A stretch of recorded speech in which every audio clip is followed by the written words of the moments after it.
The police burst into my bedroom at 2:15 in the morning, and I pretended I had no idea why. My wealthy neighbors peeked through their silk curtains as officers dragged me out in handcuffs. My wife stood in the driveway recording everything on her phone with a faint, satisfied smirk.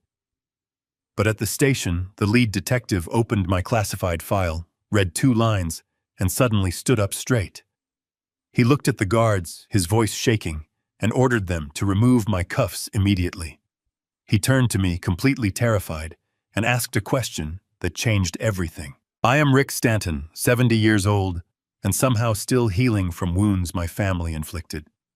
As a retired forensic auditor for the United States Treasury Department, I thought I understood human toxicity, but I maintained absolute trust in my own home.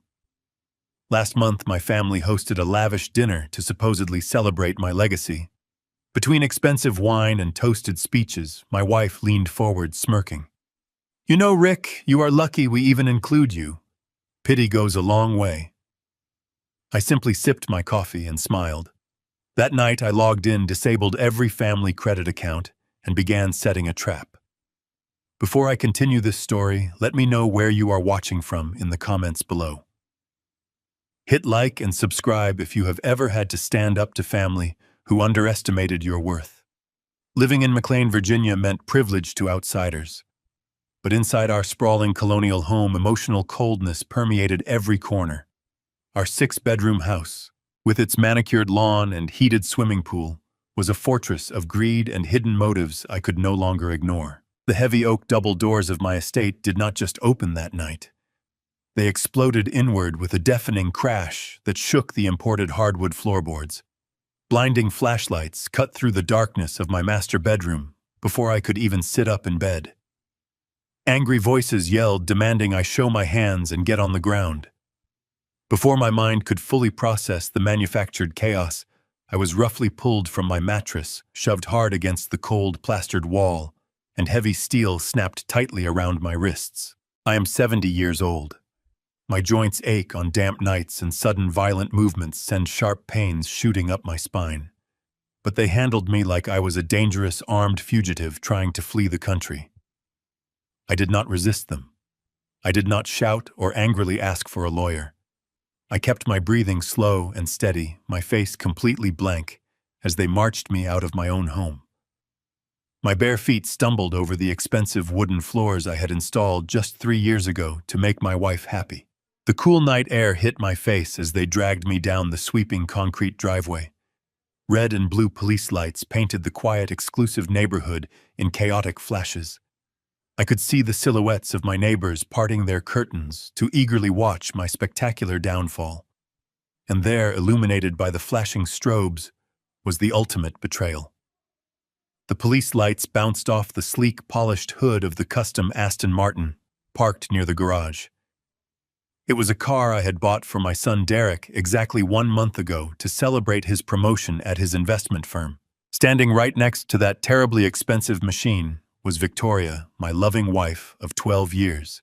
She was fully dressed in designer clothes, completely awake, and holding her phone up with perfectly manicured hands. The camera lens was pointed squarely at my humiliated face. She did not scream for the officers to stop. She did not cry or frantically ask what was going on. Instead, the corner of her mouth twitched upward into a faint, victorious smirk. Derek stood right beside her. My own flesh and blood. The boy I had carried on my shoulders, the son I had sent to the best universities in the nation. He stood there with his arms crossed tightly against his chest, staring a hole into the concrete, utterly refusing to meet my eyes. I realized right then, looking at the 2 people I had provided for and protected with my life, that this was not a terrible misunderstanding. This was a carefully calculated execution. The ride to the precinct was a blur of deafening silence and blinding streetlights. My mind raced in the back of the cruiser, piecing together the timeline, the arrogant smirks, the silent complicity of the people living under my roof. When we finally arrived at the station, they tossed me into a small, sterile interrogation room. The walls were painted a sickly pale green, lit by a buzzing fluorescent bulb that gave everything a harsh, unnatural glow. The metal chair dug painfully into my lower back. My wrists throbbed from the tight metal cuffs cutting into my skin, but I sat perfectly still. I did not demand my one phone call. I simply waited in the freezing room, letting the heavy, suffocating silence settle in. After what felt like an eternity, the heavy metal door clicked open. A man in a rumpled gray suit walked in, carrying a thick manila folder. He tossed it onto the metal table with a dramatic thud and sat directly across from me. He introduced himself as Detective Harris. His eyes were tired, filled with the kind of smug, cynical judgment of a man who thought he had already caught his wealthy white-collar criminal. He leaned forward, folded his hands, and laid out the devastating charges. He told me I was looking at decades in a maximum security federal penitentiary. According to the heavily forged documents in his folder, I had systematically embezzled $8 million from the Veterans Charity Fund managed by my wife. He listed off dates, wire transfer confirmation numbers, and offshore holding accounts located in the Caribbean. He confidently claimed they had my digital signature on every single illicit transaction, alongside the specific IP address of the desktop computer sitting right in my private home study. It was a neat, perfectly wrapped package of evidence, a masterpiece of a frame job designed to lock a retired real estate investor away forever. He pushed a piece of paper across the table toward me, a printed log of the wire transfers, and asked me with a mocking tone if I had anything to say before he handed me over to the federal authorities. I looked down at the paper, scanning the fabricated numbers, then looked calmly back up into his smug eyes. I told him he needed to look a lot deeper into my background file, the complete unredacted federal file, not the surface-level real estate portfolio my treacherous family thought was the entirety of my life. Detective Harris frowned, clearly annoyed by my absolute lack of panic. He aggressively pulled out his laptop, logged into the secure federal law enforcement database, and typed in my full name and social security number. I watched the blue reflection of the screen glow in his eyes as the page loaded. He scrolled down quickly at first. Then his scrolling stopped dead. He leaned much closer to the screen, his brow furrowing in deep confusion. I watched as the color rapidly drained from his face, leaving him looking as if he had just seen a ghost standing behind me. His jaw literally slacked open. He read the lines again, running his finger across the screen, making absolutely sure his eyes were not deceiving him. Suddenly, he stood up so fast, his metal chair scraped violently against the linoleum floor, echoing loudly in the small room. He looked at the two uniformed officers standing guard by the door and yelled, his voice cracking with sudden, unmistakable panic. "Remove the cuffs right now!" The officers hesitated, looking at him in utter confusion. I said, "Take them off now," he roared. The officers rushed forward, fumbling with their keys, finally unlocking the heavy steel bands around my wrists. I rubbed my aching joints slowly, taking a deep, satisfying breath of the stale precinct air. Harris sat back down heavily, staring at me with a completely new expression. The arrogant cynicism was completely gone, replaced by absolute, terrified confusion. He swallowed hard, his throat clicking in the quiet room. "Mr. Stanton," he began, his voice barely above a nervous whisper. "Your file shows you are a retired senior forensic auditor for the United States Treasury Department. It says you personally designed the automated anti-money laundering tracking software that the entire federal government uses today." He pointed a shaking finger at the fake evidence file sitting on the metal table between us. Why is a man who literally wrote the book on international financial tracking being framed for such a sloppy, amateur offshore wire fraud? I flexed my fingers, reached into my suit pocket, and calmly pulled out my personal phone. I unlocked the screen, bypassing the security protocols, and brought up the live encrypted server feed I had established weeks ago. I looked him dead in the eye and let a slow, icy smile spread across my face. "I have been waiting 3 months for this exact night, Detective. Now turn your laptop toward me. Let me show you who is actually going to federal prison before the sun comes up." To understand the sheer weight of what was about to unfold, you have to go back to the exact moment this nightmare began. Exactly 3 months ago, on a quiet Tuesday night, The autumn air was bitterly cold. I had gone to bed early fighting a mild tension headache. Around 2 in the morning, I woke up with a painfully dry throat. I swung my legs over the edge of the mattress, feeling the familiar ache in my knees. I grabbed my heavy wool robe and stepped out into the dark, silent hallway, intending to get a glass of water. The house was completely still. Walking past the staircase, my eyes caught a pale slice of light spilling from beneath the door of my private study. That room was my absolute sanctuary. It was the nerve center where I managed my real estate investments and kept classified records from my service at the Treasury Department. No one was allowed in there without my explicit permission. Not my own son, and certainly not Victoria. I stopped breathing for a second. The security system for that room should have been fully armed. I moved silently across the thick Persian runner rug. I pressed my hand against the cool brass doorknob, turned it slowly to avoid the click, and pushed the door open just a few inches. What I saw inside made my stomach drop. The glowing monitor of my secure desktop terminal cast a harsh blue light across the dark room. Sitting in my high-backed leather chair, furiously typing, was my 38-year-old son, Derek. Standing right behind him with her eyes glued to the screen was my wife, Victoria. This image alone was deeply unsettling. For the 12 years Victoria and I had been married, Derek treated her with polite contempt. They barely spoke at family dinners.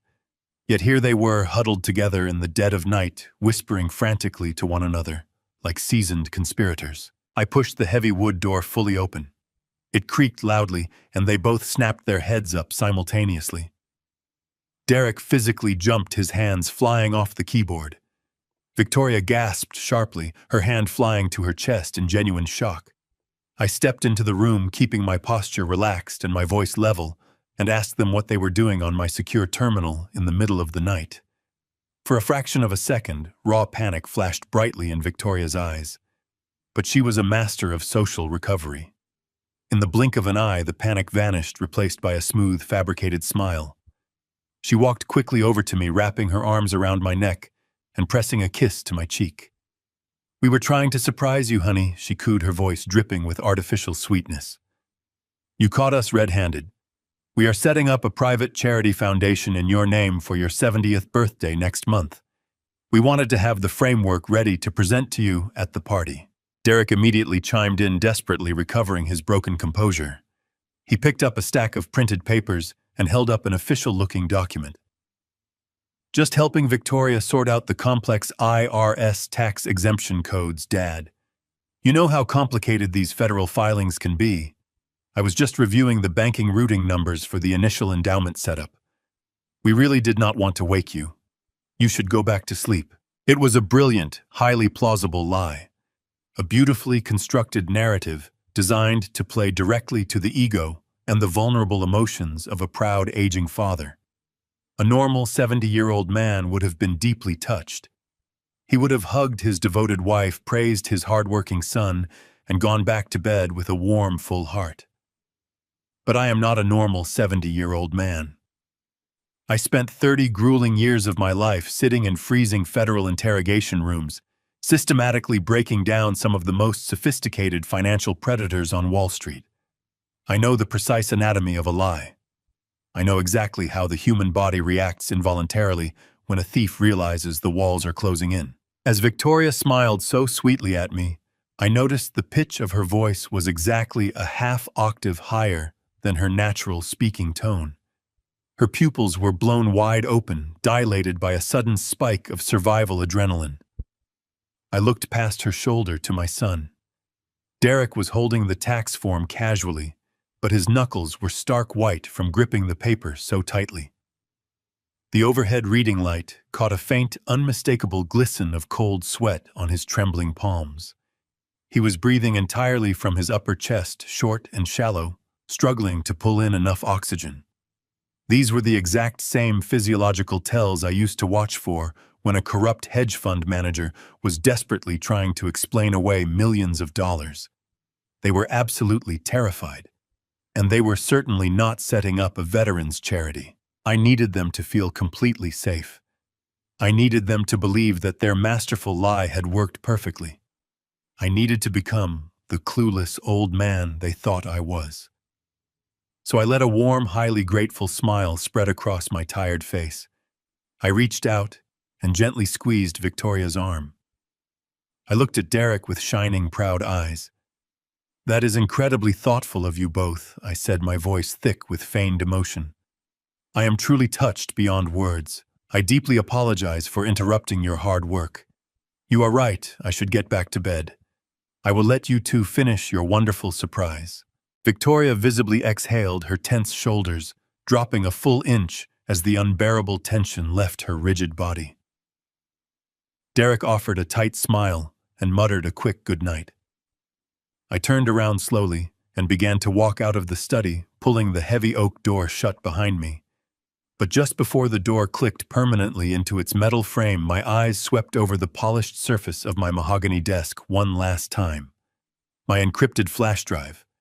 The physical hardware token that contains the master digital signature for all my global financial accounts is always placed on the top right corner of my desk. It is always aligned perfectly parallel to the straight edge of my dark leather mousepad. Always. As I looked through the rapidly narrowing gap of the closing door, the harsh blue light of the computer monitor illuminated that specific corner of the desk. The encrypted USB drive was no longer sitting parallel to the mousepad. It had been shifted exactly 2 millimeters to the left, and a tiny green indicator light on its metal side was blinking rapidly, indicating an active massive data transfer was currently in progress. My blood ran completely cold as the terrifying realization finally hit me. I clicked the heavy door shut, walked silently down the hall back to my dark bedroom, and sat heavily on the very edge of the mattress. They were definitely not setting up a charity for my birthday. My own wife and my only son had just successfully stolen the digital keys to my entire life. Sleep was completely impossible after that chilling discovery. I spent the remaining hours of the night lying flat on my back, staring at the dark ceiling, carefully slowing my heart rate. The anger burning in my chest was blinding, a hot and violent surge that demanded immediate confrontation. I wanted to march into the master bedroom, shake Victoria awake, and demand the absolute truth. I wanted to drive over to Derek's house and tear his office apart. But 30 years of dismantling complex financial frauds had taught me one undeniable lesson. Confronting a thief without possessing the complete map of their crimes only teaches them how to build better walls. If I showed my hand now, they would simply encrypt the stolen data, destroy the hardware, and pivot to a new strategy. I needed to understand the full scope of their betrayal before I tightened the noose. So when the morning sun finally broke through the curtains, I put on my most convincing mask. I walked down the grand mahogany staircase, feeling the familiar ache in my knees playing the part of the tired, oblivious retiree perfectly. I greeted Victoria in the kitchen with a warm smile, accepting the cup of black coffee she handed me with absolute calm. She was radiant, her movements light and relaxed, completely convinced that her midnight lie had worked flawlessly. I drank my coffee, read the morning paper, and waited for the next piece of the puzzle to present itself. It did not take long. Early that afternoon, a low, aggressive roar echoed down our quiet, tree-lined street. The distinctive, throaty growl of a high-performance engine shattered the suburban peace, drawing my attention to the front bay window. A brand-new, flawless, slate-gray Porsche 911 slowly rolled up my sweeping concrete driveway. The morning sun gleamed off its pristine ceramic coating. The driver's side door popped open, and my daughter-in-law Monica stepped out. She wore a pair of oversized designer sunglasses and an expensive silk blouse, carrying a leather handbag that easily cost more than a standard mortgage payment. I walked out onto the front porch, forcing a pleasant, welcoming expression onto my face as she strutted up the stone steps. She looked incredibly smug, running her manicured hand affectionately over the gleaming roof of the sports car. It was a beautiful machine. A quick mental calculation of the trim level and custom wheels put the sticker price right around $140,000. It was an extravagant, unapologetic display of wealth. Derek arrived 10 minutes later in his own vehicle, parking directly behind his wife's new toy. He walked up the steps looking slightly tense, his eyes darting toward the Porsche, before settling on me. We all sat on the back patio overlooking the heated pool, sipping iced tea in the warm afternoon air.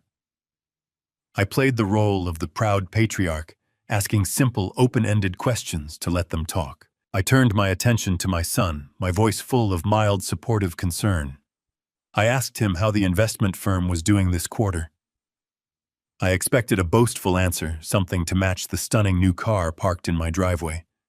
Instead, Derek sighed heavily, rubbing the back of his neck with a perfectly rehearsed look of deep fatigue. He told me the market was brutal right now. He complained about taking heavy losses over the past 3 months, claiming that several of his major client portfolios had tanked unexpectedly. He spun a very convincing tale of long hours, extreme corporate stress, and tightening budgets at the firm. He looked me right in the eye and said they were practically scraping by this quarter, waiting for the economic tide to turn. Monica sat right next to him, nodding in solemn agreement, sipping her tea with a perfectly staged look of spousal support. They were an excellent team. But as I watched them perform this incredibly sad routine, my internal alarm bells were practically deafening. My forensic instincts, honed over 3 decades of tracking hidden assets for the federal government, locked onto the glaring contradiction. A struggling investment firm manager, who is taking heavy, devastating losses, does not authorize his wife to go out and drop $140,000 on a brand new luxury sports car. Especially not a car that lacked permanent dealership tags indicating a full immediate cash purchase rather than a standard lease agreement. The math was completely fractured. The narrative was fundamentally broken. They stayed for another hour, chatting amiably with Victoria about trivial neighborhood gossip. I smiled, nodded, and offered sympathetic advice about enduring tough financial markets. I watched them drive away, the powerful roar of the Porsche echoing mockingly down the street. The second their taillights disappeared around the corner, I walked directly back inside the house, bypassing the compromised computer in my study. I headed straight for the basement utility closet, a dusty, forgotten room where the main fiber optic internet line entered the estate. Hidden behind a stack of old cardboard boxes and winter coats was a secondary, heavily encrypted server I had personally wired into the network architecture years ago. It was a failsafe, a phantom node that did not show up on any standard network scan. Victoria and Derek had absolutely no idea it even existed. I pulled a small, rugged laptop from a locked steel case, connected a physical Ethernet cable directly into the hidden proxy switch, and powered up the system. My fingers flew across the keyboard, typing command lines with a muscle memory that had never truly faded. I bypassed the standard user interface and dove directly into the raw back-end routing logs of my home network. I isolated the traffic from the exact time frame when I had caught them in my study. 2 a.m. I ran a deep packet inspection, searching for any trace of the IRS tax exemption codes Derek claimed to be researching. I looked for digital applications for the charity foundation Victoria had so sweetly described. There was absolutely nothing. No federal tax forms, no nonprofit registry searches, no innocent birthday surprises. Instead, what I found made my jaw clench in cold, focused anger. The logs showed a massive, aggressive, brute force ping. It was a sophisticated digital attack designed to silently bypass my external firewall and establish a secure, untraceable tunnel. I traced the outbound destination of that tunnel. The data packets were not routing to the United States Internal Revenue Service. They were bouncing through 3 different virtual private networks before finally terminating at a highly secure private banking server located in the Cayman Islands. They had connected my stolen digital signature directly to an offshore holding company, a notorious tax haven specifically designed to hide vast amounts of untraceable wealth. They were moving money, massive amounts of it. But the final, most devastating piece of the puzzle was not where the data was going. It was exactly where the data was coming from. I ran a reverse trace on the local area network, tracking the origin point of the brute force attack right here inside my own house. The malicious commands had not originated from Derek's phone or a compromised external device. I stared at the blinking green cursor on my screen, feeling a heavy, sickening weight settle deep in the pit of my stomach. The specific media access control address running the illegal offshore script belonged to one single piece of hardware. It was registered directly to Victoria's personal silver MacBook, the laptop she used every single day to browse recipes and email her friends, the laptop sitting upstairs on our shared kitchen counter. My brain spun as I processed the terrifying reality of that digital footprint. My wife was not just a passive participant in my son's desperate financial crimes. She was the one actively hosting the secure connection. She was the one hacking my network alongside him. I sat in the dim light of the basement, surrounded by humming servers, asking myself a question that chilled me to the bone. Why was my wife secretly building an offshore financial fortress with my son? I could not simply confront them. Confrontation, without a meticulously constructed steel trap, is just an open invitation for seasoned criminals to completely hide their illicit tracks and burn the evidence completely. The next morning, I limped heavily into the pristine kitchen, leaning awkwardly on the massive granite island. I forced a painfully convincing grimace, aggressively massaging my lower back and my right knee to perfectly sell the daily performance. Victoria looked up from her morning tablet, her perfectly sculpted face instantly painting a deeply flawless picture of absolute dutiful concern for my well-being. I told her the damp autumn weather was completely locking up my aging joints. I said I could not physically endure another month of this creeping agony and that my specialist doctor had strongly recommended an intensive 2-week physical therapy retreat down in Boca Raton, Florida. I made a specific point to sound utterly exhausted, like a broken, fragile old man desperately seeking a quiet, comfortable escape from his daily misery. I told her the wellness retreat explicitly prohibited cell phones and laptops to encourage complete digital detox and deep psychological relaxation. I clearly stated I would be leaving all my electronics, including my highly encrypted work laptop, right here in the quiet security of the house. The brief, triumphant glance she instinctively shot toward the hallway, where I knew Derek was standing, was all the confirmation I needed. They practically packed my leather travel bags for me.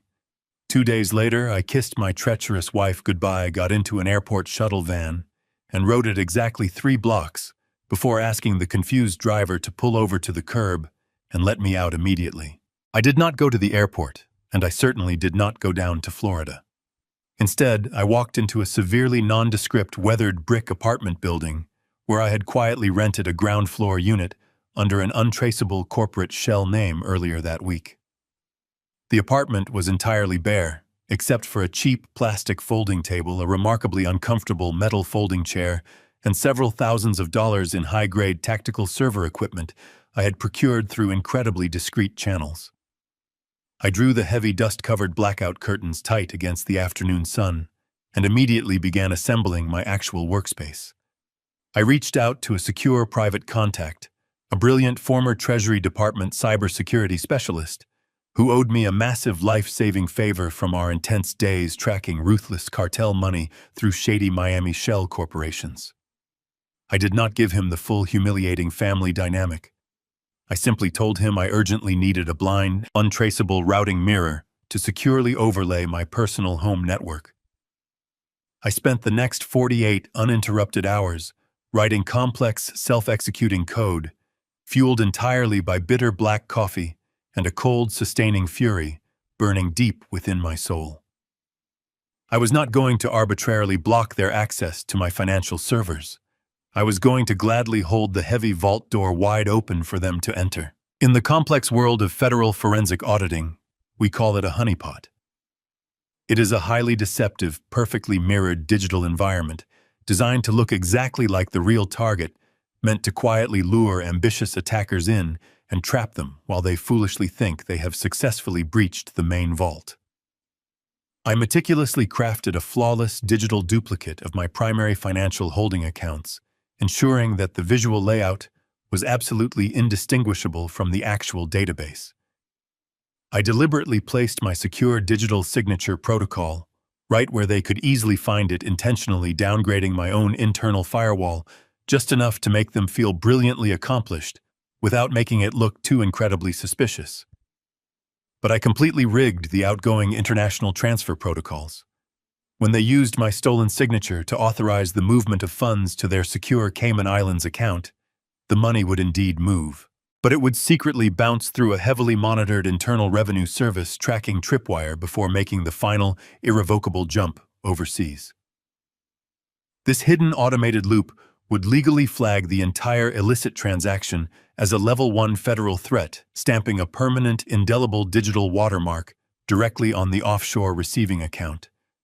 They truly thought they were quietly slipping millions into the dark. In reality, they were painting a massive glowing federal bullseye squarely on their own backs. With the trap perfectly laid, I logged into the hidden high-definition microcameras I had secretly installed in the crown molding of my private study the day before I faked my sudden departure. I sat alone in the dark apartment, my tired eyes glued to the glowing monitors. For 3 agonizing silent days, absolutely nothing happened. Then late on a rainy Friday night, the silent motion sensor alert aggressively flashed on my main screen. The live video feed from my study abruptly flickered to life. Derek walked into the room, moving with the eager, frantic energy of a starving man finally seeing food. Victoria followed closely behind him, quickly locking the heavy oak door. They sat down together at my mahogany desk, eagerly opening the laptop I had so conveniently left behind. I watched my son's fingers fly rapidly across the illuminated keyboard. Through my secondary tracking monitor, I watched the live network traffic spike. They took the bait perfectly. They easily found the mirrored gateway, confidently bypassed the simulated firewall, and eagerly seized my secure digital signature. I watched the green progress bar on my screen slowly fill as they initiated a massive, irrevocable international wire transfer. $8 million. It was nearly the absolute entirety of my liquid capital. The transaction finalized and completed. The screen flashed a bright, solid green approval notification. Derek slumped back heavily in my leather chair, letting out a massive breath of pure, unadulterated relief. Victoria actually clapped her hands together, a silent, joyful celebration of their success. She walked purposefully over to the mahogany bar cart in the corner of my study, pulled out an expensive bottle of vintage champagne I had been saving for our anniversary, and popped the cork. She poured 2 crystal flutes, handing one directly to my son. They clinked their elegant glasses together happily, toasting to their incredible newfound wealth and my absolute devastating ruin. I watched them celebrate their victory, feeling a highly toxic mixture of profound grief and boiling, uncontrollable rage bubbling up inside my chest. Then the locked door of the study suddenly clicked open. My daughter-in-law Monica stepped confidently into the room. She was wearing her incredibly expensive designer coat, looking around the illuminated study with a sharp, calculating gaze. She walked directly over to Victoria, casually took the crystal flute of champagne right out of her manicured hand, and took a long, slow sip. She swallowed smoothly, handed the glass back, turned her cold, empty eyes directly toward Derek, and asked a brutal question that made the blood run entirely cold in my veins. "Are you absolutely sure the old man will take the full fall for this operation? I really do not want to go to a federal prison because your dad was always far too smart for us to manipulate so easily." I stared at the monitor, my breath catching in my throat, as Monica's cruel question hung in the air of my study.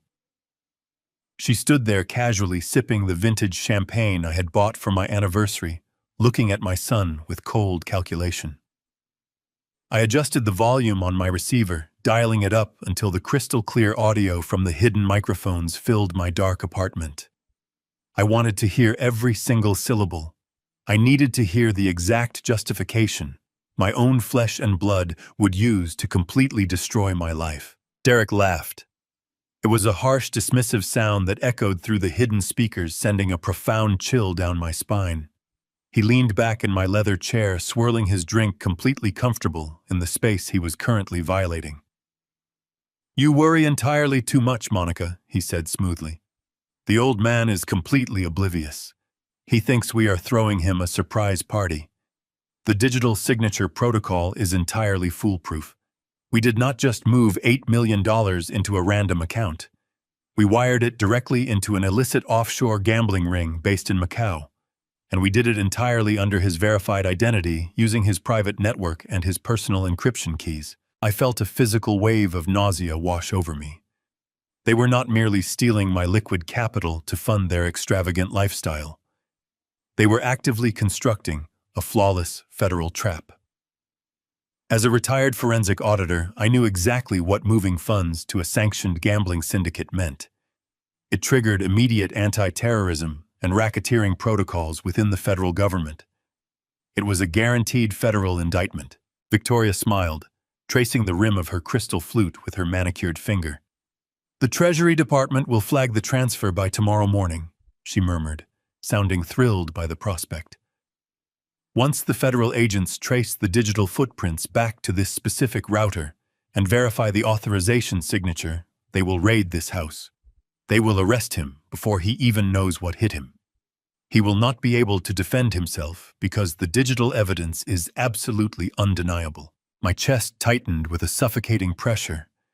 I had spent 30 years of my life building a pristine reputation serving my country and hunting down the exact type of criminals my family was currently imitating. Now my wife was gleefully counting down the hours until a tactical team kicked down my door. But Derek was not finished. He leaned forward, resting his elbows on my mahogany desk, and delivered a blow that shattered whatever remaining illusion of fatherly hope I still harbored.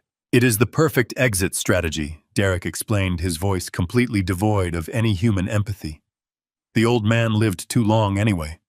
Once he is locked up, the state seizes the dirty assets connected to the gambling ring. They will immediately freeze his accounts, but we will have already cleaned the bulk of his remaining estate through the fake charity foundation.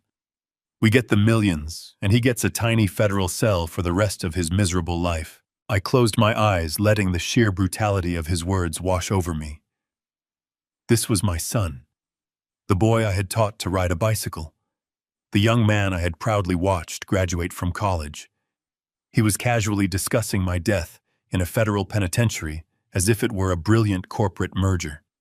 He did not care about the humiliation, the terror, or the physical toll a prison sentence would take on a 70-year-old man.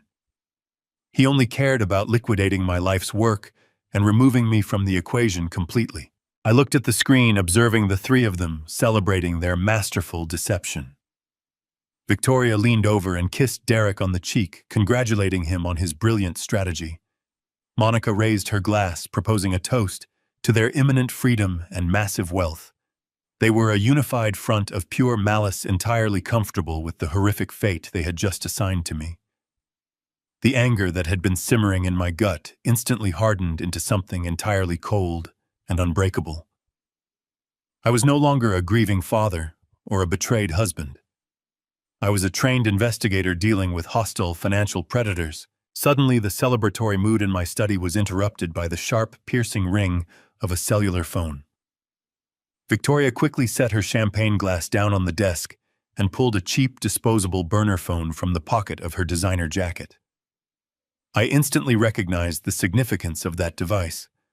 A woman who carried a $1,000 handbag and the newest smartphone did not carry a prepaid plastic burner unless she was communicating with someone deeply embedded in the criminal underworld. She looked at the screen, her eyes widening slightly, and immediately held a finger up to her lips, signaling Derek and Monica to be completely silent. They instantly froze, their triumphant smiles fading into tense anticipation. Victoria tapped the screen to answer the call and deliberately pressed the speakerphone button, allowing the audio to broadcast clearly across my quiet study and directly into my hidden microphones. "Is it done?" a voice rasped from the tiny speaker. I stopped breathing. I leaned closer to my monitors, my heart hammering violently against my ribs. The voice was heavily distorted by the cheap speaker, but the cadence, the deep, gravelly timbre, and the distinct, dragging pronunciation of the consonants were utterly unmistakable. It was a voice I had not heard in 5 years, a voice that belonged to a man who was supposed to be permanently exiled from the United States of America. Yes, Victoria answered, her tone suddenly shifting from arrogant confidence to submissive respect. The transfer just cleared the final security gateway. $8 million is sitting comfortably in the holding account. The digital trail points directly back to his personal network exactly as you instructed. We executed the plan flawlessly. Excellent, the gravelly voice replied, accompanied by the faint, distinct sound of a lighter clicking and a slow exhale of smoke. The federal tripwires should engage shortly. Make sure you are completely clear of the blast zone when the authorities arrive to collect him. I will begin moving our funds through the secondary washers immediately. You did well, Victoria. A sick, twisted knot formed in my stomach. The puzzle pieces suddenly shifted, revealing an entirely new, deeply terrifying picture. This was not merely a greedy family plotting to steal an inheritance. This was a highly coordinated, professionally executed strike orchestrated by an external threat. And I knew exactly who was pulling the strings on the other end of that phone line. The voice echoing through my dark apartment belonged to a man named Leo. He was Monica's older brother, a ruthless, incredibly dangerous convicted felon who had operated a massive syndicate of illegal wire frauds before I personally assisted the federal government in dismantling his operation and securing his deportation 5 years ago. I had completely ruined his criminal empire, and now he was using my own wife and son to enact his ultimate revenge. They thought they were the masterminds of this entire operation, but they were complete fools. I sat completely paralyzed in the dimly lit apartment, staring at the glowing monitors, while the chilling reality of that raspy voice echoed through my mind. Leo was not just a common thief. He was an apex predator in the global financial underworld. Years ago, I had personally handed the federal authorities the exact routing maps they needed to dismantle his sprawling network of offshore shell companies. I watched the marshals lead him away in heavy iron chains. I watched the judge sign his deportation order. I thought the absolute nightmare he had brought upon the financial sector was permanently finished. But I had drastically underestimated the depth of his vindictive patience. He had not simply disappeared into the shadows of international exile. He had spent half a decade meticulously cultivating a devastating revenge strategy, embedding his poison directly into the very foundation of my own family. Monica was not merely a greedy daughter-in-law pushing my son toward corporate theft. She was the active embedded handler for a deported cartel operative. She was the vital bridge connecting my vulnerable, arrogant son and my treacherous wife to a sophisticated international syndicate. My fingers hovered over the keyboard as I initiated a highly classified audio tracing protocol I developed during my final years at the Treasury. The burner phone Victoria was using operated on a heavily encrypted frequency, but Leo was arrogant. He was broadcasting from a static satellite relay, assuming geographic distance would mask his digital footprint. Within 3 minutes, my proprietary software sliced through his elementary security layers and pinpointed the exact origin of the transmission signal. The longitude and latitude coordinates populated on my screen in stark white text. He was broadcasting from a private, heavily fortified coastal villa located in Nassau, Bahamas. The pieces of this horrifying puzzle snapped together with a sickening clarity. This was never a simple family coup. This was a hostile takeover orchestrated by a deeply entrenched, organized crime syndicate operating freely right inside my own living room.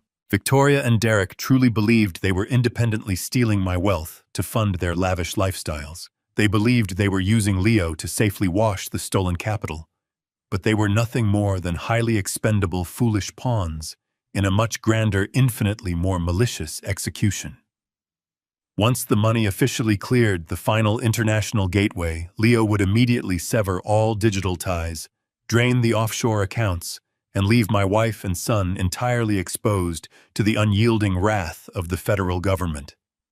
He was using their unparalleled greed to orchestrate my physical destruction and their ultimate legal ruin simultaneously. I needed to act with absolute surgical precision. If I triggered a massive federal alarm right now, local authorities would storm the house. Leo would vanish into the international wind with my $8 million, and my reputation would still be completely destroyed in the ensuing chaotic media spectacle. I needed a ghost. I needed a man who understood the intricate, invisible mechanics of international banking law better than anyone else alive. I reached for my encrypted satellite phone and dialed a private unlisted number I had not called in nearly 3 years. The line rang twice before a sharp, distinctly professional voice answered the connection. It was Jonathan Bradley.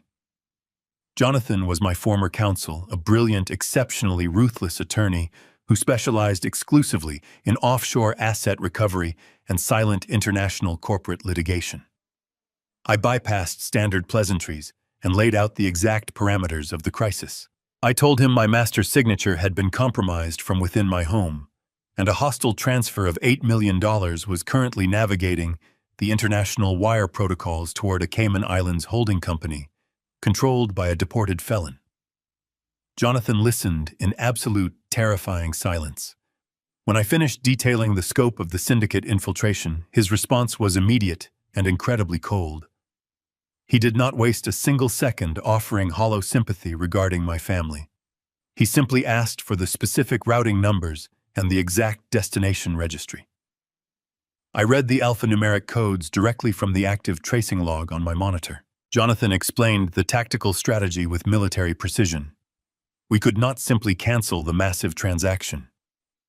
If the funds abruptly stopped moving, Leo would instantly realize the secure connection had been compromised, and he would order Victoria and Derek to immediately destroy all the physical hardware in the house.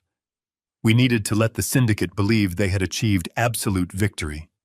Jonathan initiated a highly classified banking maneuver known as a silent digital quarantine. He possessed the rare legal authority to contact the central clearinghouse in the Cayman Islands and place a frozen invisible lock on the specific receiving account. The transfer would appear completely successful on Leo's monitoring software. The holding company dashboard would actively display the full $8 million balance shining brightly in solid green text. But the absolute second Leo attempted to move even a single dollar out of that account, the funds would mathematically evaporate into a secure, untouchable federal escrow vault. It was the ultimate financial phantom trap. We would let them celebrate their stolen wealth entirely unaware that they were holding a digital mirage. Jonathan assured me the silent freeze would be fully active within the next 20 minutes. He told me to stay completely off the main networks and wait for his confirmation signal. I sat in the dark, silent apartment, listening to the soft hum of the cooling fans on my tactical servers. The adrenaline that had been surging through my veins slowly began to recede, leaving behind a cold, hollow ache of profound betrayal. I watched the live video feed from my study. Victoria, Derek, and Monica were currently pouring a second round of the expensive vintage champagne, laughing carelessly as they discussed what specific luxury properties they were going to purchase once my impending federal arrest was officially announced on the local evening news. My own wife was happily drinking to my absolute destruction. Exactly 35 minutes after I concluded the call with Jonathan, a secure, encrypted email notification suddenly flashed across my primary monitor. It was a direct priority message from his private offshore server. The subject line was completely blank. I quickly opened the encrypted digital file, expecting a standard banking confirmation document, verifying the successful implementation of the silent offshore account freeze. Instead, the attached file was a high-resolution surveillance photograph taken by one of Jonathan's elite corporate operatives currently stationed in the Caribbean. I stared at the crisp digital image, feeling all the air violently leave my lungs. The photograph showed a sunny, brightly lit outdoor patio at a highly exclusive, terribly expensive seaside cafe located in Nassau. Sitting together at a small, intimate corner table was Leo, looking exactly as ruthless as I remembered. And sitting directly across from him, leaning intimately over the white table, was my loving wife, Victoria. She had her hand placed affectionately over his. They were sharing a passionate, undeniable kiss. Last month, Victoria had packed her designer luggage and explicitly told me she was going on a quiet, relaxing 2-week wellness spa trip to the mountains of Colorado to clear her mind. I stared at the surveillance photograph on my encrypted monitor, feeling the last remaining fragments of my 12-year marriage instantly turn to ash. The sheer gravity of the deception hit me with the force of a physical blow. Victoria was not merely a greedy wife looking for a quick payout alongside her ambitious stepson. She was deeply romantically entangled with a ruthless international criminal. The pieces of this horrifying puzzle finally snapped together, forming a picture so depraved it defied human decency. Leo was not just using my family. He was sleeping with my wife. Monica was his biological sister, acting as the crucial bridge inside our home. And my son Derek, the boy I had raised and protected, was nothing more than a spectacular fool. He was the perfect, oblivious pawn. They were using his monumental greed and his desperate desire for wealth to facilitate the theft. The ultimate plan was painfully obvious now. They would use Derek to hack my terminal, wire the $8 million to Leo, and perfectly frame me for the federal crimes.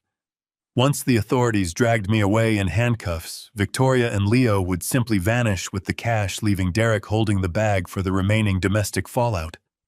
My own son was actively digging my grave, completely unaware that his beloved wife and his treacherous stepmother had already dug a second one right next to it just for him. I tore my eyes away from the damning photograph and looked back at the live video feed streaming from the hidden cameras inside my study. The celebratory atmosphere in the room was beginning to shift.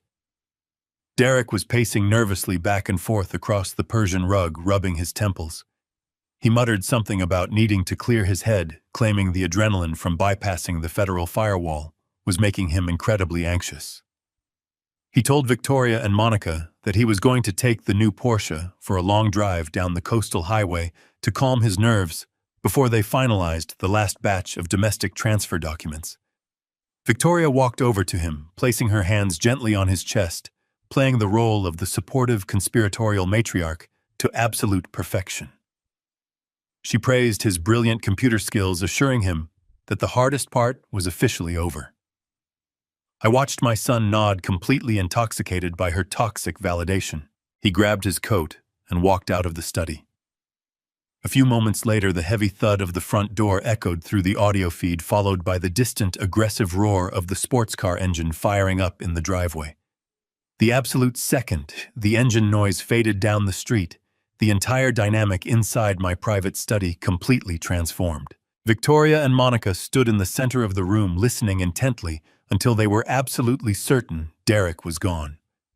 Then the warm, familial smiles melted off their faces like cheap wax.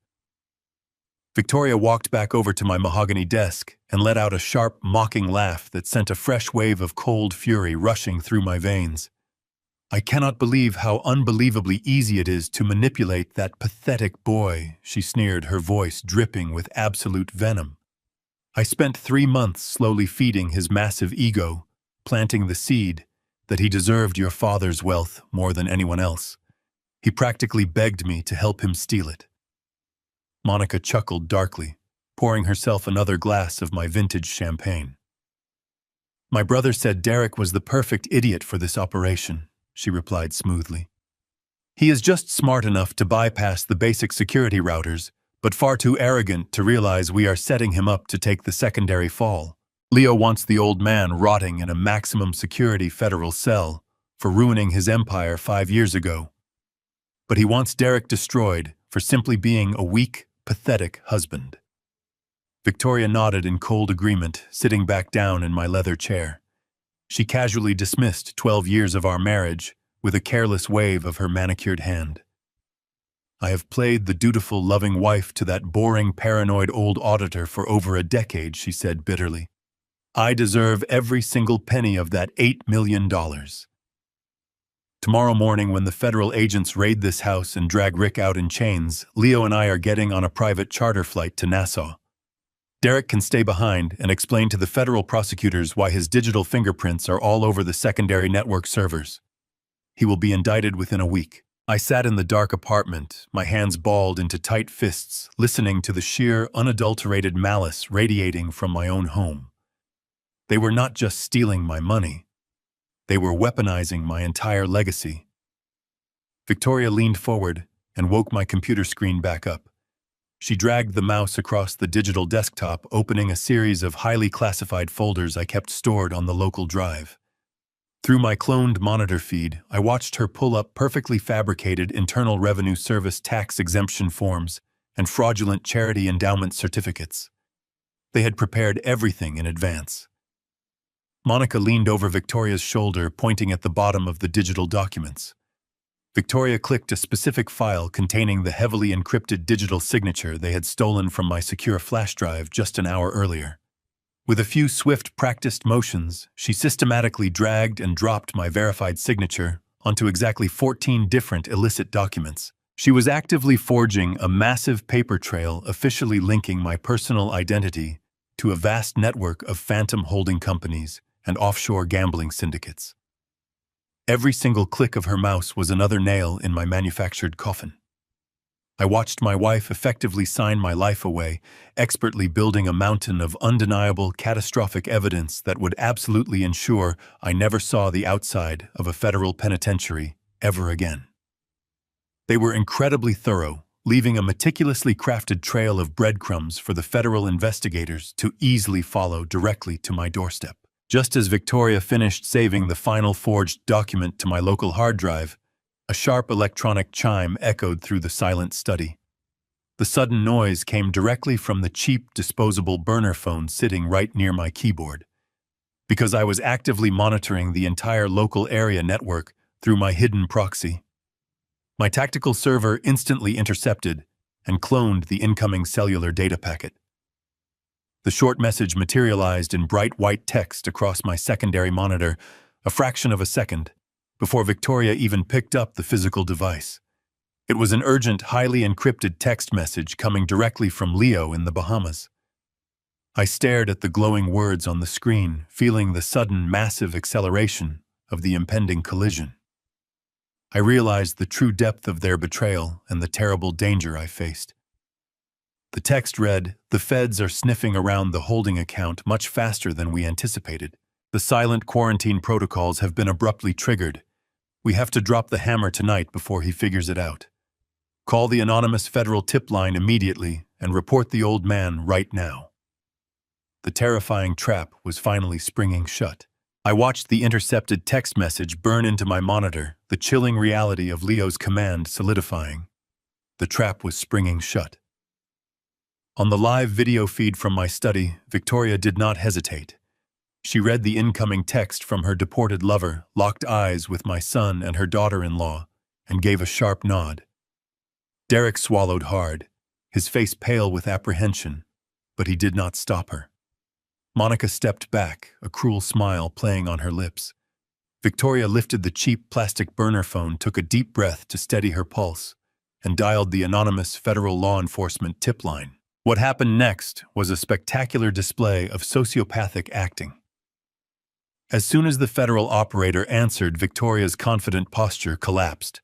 Her voice began to shake violently, cracking with manufactured terror and perfectly timed, breathless sobs. She told the operator she was a terrified spouse who had just stumbled upon something horrific on her husband's computer. She claimed she had found highly illegal offshore banking transfers, massive amounts of money routed to international gambling syndicates, and undeniable evidence of a sprawling money laundering ring. She wept convincingly into the receiver, begging the agents to hurry, claiming she feared for her life and the lives of her stepson and his wife currently in the house.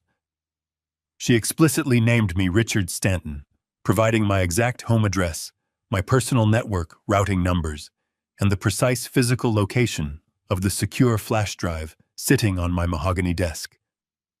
She painted the perfect picture of a brave, desperate whistleblower risking everything. I sat alone in the dim glow of my rented apartment, listening to my own wife meticulously orchestrate my complete destruction. I did not feel sorrow or a sudden urge to panic. Instead, a profound, icy calm washed over every nerve in my body. The intricate web of lies had been fully spun, and now it was time to introduce the fire. I turned away from the video feed and focused entirely on my tactical server cluster. My hands moved across the keyboard with the steady precision of a man who had spent 30 years hunting apex predators. I initiated a secure, heavily encrypted tunnel directly into the classified back-end servers of the United States Treasury Department. I bypassed the standard reporting channels utilizing a deep access priority protocol assigned only to elite forensic auditors. I systematically bundled the undeniable proof of their crimes. I packaged the raw footage from the hidden study cameras capturing their clear faces, their verbal confessions, and their treasonous toast. I gathered the comprehensive data logs from the honeypot trap detailing every single keystroke Derek made while attempting to move the $8 million. I compiled the intercepted cellular metadata linking Victoria directly to Leo in the Bahamas, alongside the surveillance photographs Jonathan had forwarded. With one final decisive keystroke, I executed the master upload sequence. A green status bar appeared on my monitor, rapidly filling, as the massive data packet shot through the secure lines, landing directly on the desk of the Federal Director of Financial Crimes. The evidence was permanently logged into the federal database, completely out of my hands, and entirely immune to any physical destruction they might attempt. I watched the confirmation prompt flash across the screen, indicating the federal system had successfully received the critical threat package. My work here was officially finished. I powered down the tactical servers, wiping the temporary local drives clean with a localized magnetic sweep to ensure no digital residue remained in the apartment. I stood up from the uncomfortable folding chair and stretched my aching back. The joints in my knees popped in the quiet room, a sharp reminder of my 70 years of age. I walked over to the small closet where I had stored my travel bag. I moved with deliberate, unhurried grace. I took out a freshly pressed dark navy tailored suit, a crisp white dress shirt, and a conservative silk tie. If I was going to be arrested in my own home tonight, I would meet the authorities looking exactly like the respected federal auditor I truly was, not a broken, defeated old man caught in his pajamas. I dressed carefully, adjusting my cuffs and ensuring my tie was perfectly straight. I strapped my classic silver watch to my wrist, feeling the familiar, comforting weight of the heavy metal band against my skin. I packed my remaining personal items into my leather overnight bag, leaving the barren apartment exactly as empty and anonymous as I had found it. I stepped out into the cool, damp night air. The streets were deserted, cloaked in the quiet stillness that descends upon the suburbs in the deepest hours of the morning. I unlocked my modest sedan and slid behind the steering wheel. The drive back to my sprawling estate in McLean, Virginia took exactly 7 minutes. It was the most peaceful drive of my entire life. The streetlights passed overhead in a rhythmic sequence, casting long shadows across the dashboard. I felt absolutely no fear regarding the impending raid. I knew the aggressive tactical teams were already gearing up, slipping on their heavy bulletproof vests, acting on the frantic fabricated tip my wife had provided. They believed they were coming to apprehend a sophisticated money launderer. They were completely unaware that they were stepping directly into a carefully constructed theater where I had already written the final act. I pulled into my quiet neighborhood, keeping my headlights off to avoid alerting Victoria or Derek to my early return. I bypassed the main driveway, parking silently on the dark street 2 houses down. I grabbed my leather bag and walked through the damp grass, slipping through the side gate and entering my dark home through the secure utility door in the garage. The house was completely silent. I moved quietly through the shadows, making my way into the grand living room. The moonlight filtered through the tall, arched windows, illuminating the expensive imported furniture Victoria had meticulously chosen to project our wealthy lifestyle. I walked over to the heavy crystal decanter sitting on the side table. I poured myself a modest measure of expensive aged bourbon, the amber liquid glowing faintly in the dim light. I walked over to my favorite high-backed leather armchair, positioned perfectly facing the front bay windows, and sat down. I took a slow, deliberate sip of the smooth bourbon, letting the familiar warmth bloom in my chest. I crossed my legs, rested my hands on the armrests, and simply waited in the suffocating silence. I thought about the 30 years I had dedicated to my country, the immense sacrifices I had made to provide for my treacherous family, and the profound, beautiful irony of what was about to happen. They thought they had buried me in a web of undeniable digital evidence. They thought their alliance with a deported cartel boss made them untouchable. They were about to discover exactly what happens when you attempt to corner a man who spent his entire career building cages for wolves. Red and blue police lights suddenly flashed through the living room window, and the heavy front door exploded violently inward. The heavy front door exploded violently inward, and the timeline of this nightmare slammed forward, catching up to the exact moment I found myself sitting across from Detective Harris in that sickly pale green interrogation room. The harsh fluorescent light hummed above us, casting long, sharp shadows across the metal table where my phone lay flat, streaming the undeniable truth. The smug, cynical judgment that had previously defined the detective's entire demeanor had completely evaporated. He sat frozen in his cheap metal folding chair, staring blankly at the glowing screen of my device. I had just walked him through the entire digital architecture of my meticulously constructed honeypot. He watched the cloned video feed of my wife and my son celebrating my impending doom. He saw the intercepted messages from a deported cartel boss. He witnessed the exact moment Victoria placed the anonymous call to the federal tip line, using the local police department as her personal, weaponized pawn. The silence in the small room was absolute, broken only by the ragged, shallow breathing of the veteran detective. Harris slowly raised his hands and rubbed his face as if trying to physically wipe away the sheer magnitude of the corruption he had just witnessed. When he finally lowered his hands, his eyes were burning with a fierce, humiliated rage. He realized instantly that his entire precinct had been played for absolute fools. They had been manipulated into acting as the blunt instrument of an organized crime syndicate, sent to arrest an innocent, decorated former federal auditor, while the real criminals drank vintage champagne in the comfort of my home. The vein in his neck pulsed visibly. He reached down to the heavy black utility belt at his waist and unclipped his police radio, his thumb hovering aggressively over the primary dispatch button. He looked at me, his jaw set in a tight, furious line. "I am calling the tactical response team right now." Harris growled, his voice vibrating with barely contained anger. "I am sending a fully armed SWAT unit back to your estate in McLean. We are going to kick down your front door a second time tonight, drag your treacherous wife out onto the driveway in handcuffs, and throw your son into the deepest holding cell this precinct has to offer. They are not going to get away with using my officers to facilitate a massive offshore money laundering operation." I did not hesitate. I slammed my open palm down flat against the cold metal interrogation table. The sudden violent noise cracked through the sterile room like a gunshot, echoing sharply off the concrete walls. The two uniformed officers guarding the door jumped in surprise, their hands instinctively dropping toward their weapons. Harris flinched, his thumb freezing just above the radio transmission button. "Stop!" I commanded, my voice projecting the absolute unwavering authority of a man who had commanded federal task forces for 3 decades. "Do not arrest them yet. Put the radio down, detective." Harris stared at me in complete disbelief. His hand slowly lowered to the table, but he did not release his grip on the radio. "Are you out of your mind, Mr. Stanton?" he demanded, his voice rising in volume.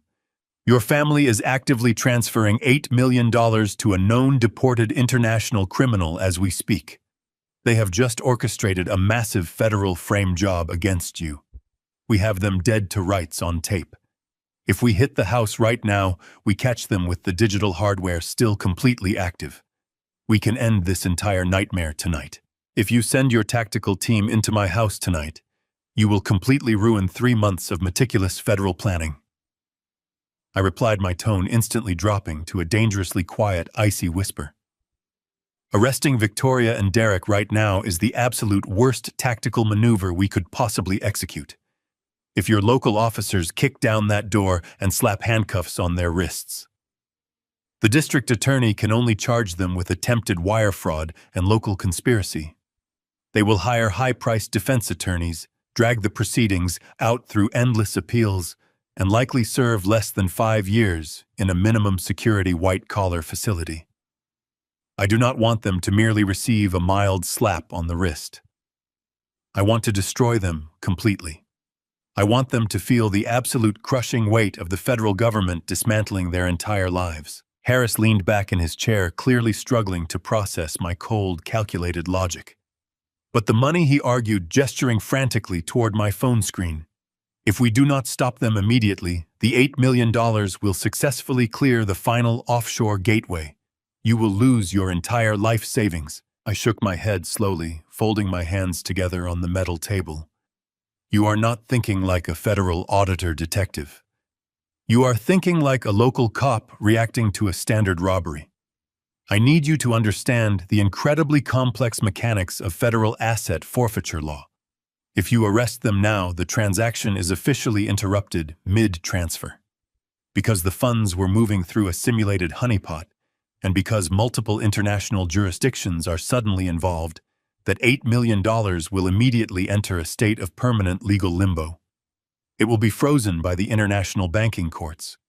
It could take me a decade of grueling corporate litigation to prove the funds were stolen and successfully repatriate my own money back to the United States. Furthermore, if Leo senses any local police interference, he will instantly burn his servers in the Bahamas and vanish into the shadows before the FBI can establish a concrete jurisdictional claim. We cannot alert him. I leaned closer to Harris, maintaining intense, unbroken eye contact. The $8 million must officially land in the Cayman Islands account. It must register as a fully completed, successful transaction on Leo's private dashboard. The exact moment he attempts to move that capital into his secondary wash accounts, my silent quarantine protocol will instantly engage. The funds will be legally trapped in a secure federal escrow vault under the Patriot Act. By allowing them to complete the crime, we elevate the charges from simple attempted fraud to executing a massive act of international financial terrorism. Victoria and Derek will not just face local prosecutors. They will face the unyielding wrath of the United States Treasury Department. They will be looking at decades in a maximum security federal penitentiary with absolutely no possibility of parole. We have to let the trap close perfectly. We have to let them believe they have won. Harris stared at me, the profound realization of my strategy finally sinking in. He slowly set the radio down on the table, a look of grim respect replacing his previous anger. "You are a terrifying man to cross, Mr. Stanton," he whispered softly. Before I could respond, the heavy steel door of the interrogation room suddenly clicked and swung violently open. The 2 uniformed officers stepped aside immediately. Standing in the doorway, breathing heavily, as if he had just sprinted up 3 flights of stairs, was my former attorney, Jonathan Bradley. He was wearing a sharply tailored charcoal suit, clutching a sleek silver iPad tightly in his right hand. His usually composed, incredibly stoic face was pale and slick with a thin layer of nervous sweat. He looked directly at me, completely ignoring the detective sitting across the table. "Rick," Jonathan said, his voice cracking with an unprecedented raw urgency that immediately set every nerve in my body on high alert. "You need to turn on the national news broadcast right now. Victoria did not just call the anonymous federal tip line. She just walked out the front door of your estate and went live on national television." Jonathan placed the sleek silver tablet directly in the center of the scratched metal table, his fingers tapping the screen to maximize the volume. The harsh, buzzing fluorescent light of the precinct interrogation room seemed to dim in comparison to the bright glow of the live, high-definition news feed. Detective Harris leaned forward, his heavy police radio completely forgotten, his eyes locked onto the digital display. I remained perfectly still in my metal folding chair, my breathing slow and measured as the morning news anchor appeared on the screen. The journalist wore a grim, deeply serious expression, speaking with the hushed, urgent cadence reserved for national tragedies and high-profile scandals. He announced that a massive federal investigation was currently unfolding in the affluent suburbs of McLean, Virginia, centering around a shocking international money laundering syndicate. The camera feed abruptly cut from the sterile news studio to a live, chaotic scene unfolding right on the sweeping front lawn of my own private estate. The early morning sun was just beginning to rise, casting long, dramatic shadows across the manicured grass. Red and blue police strobes still painted the brick facade of the house in frantic flashes of color. And standing right there in the center of the driveway, completely surrounded by a dense sea of aggressive reporters and shoving cameramen, was my treacherous wife. Victoria was delivering the absolute performance of a lifetime. She was dressed in a simple, remarkably unassuming gray sweater, clutching her arms tightly around her chest, as if she were desperately fighting off the cold. She wore absolutely no makeup. Her hair, usually styled to absolute perfection, was pulled back in a loose, messy knot. Her pale face was streaked with genuine heavy tears, her eyes wide and trembling with manufactured terror. She looked exactly like a completely devastated, heartbroken spouse whose entire world had just been violently shattered. Derek stood slightly behind her, playing the role of the protective, deeply traumatized son, holding his hand firmly on her shoulder. A dozen heavy microphones were thrust aggressively toward her face. Victoria took a ragged, shuddering breath and began to speak, her voice cracking flawlessly on cue. She told the ravenous press that she had accidentally stumbled upon a hidden, encrypted server in my private home study late last night. She wept openly, her shoulders shaking, claiming she had uncovered undeniable, horrific proof that her loving husband of 12 years was secretly operating a massive, illicit, international money laundering ring. She spun a terrifying, deeply compelling narrative, painting herself as a brave, terrified whistleblower who had no choice but to immediately call the federal authorities to stop my reign of financial terror. I watched her wipe a tear from her cheek with a trembling hand, her voice gaining a sudden righteous strength. She looked directly into the primary news camera, her eyes burning with a fabricated, highly passionate resolve. She publicly denounced me, labeling me a manipulative, cold-blooded monster who had used his prestigious federal background to steal millions of dollars from innocent, hard-working American citizens. Then she delivered the absolute masterstroke of her treacherous public relations campaign. She announced to the entire nation that she was currently filing an immediate emergency federal injunction through her legal counsel.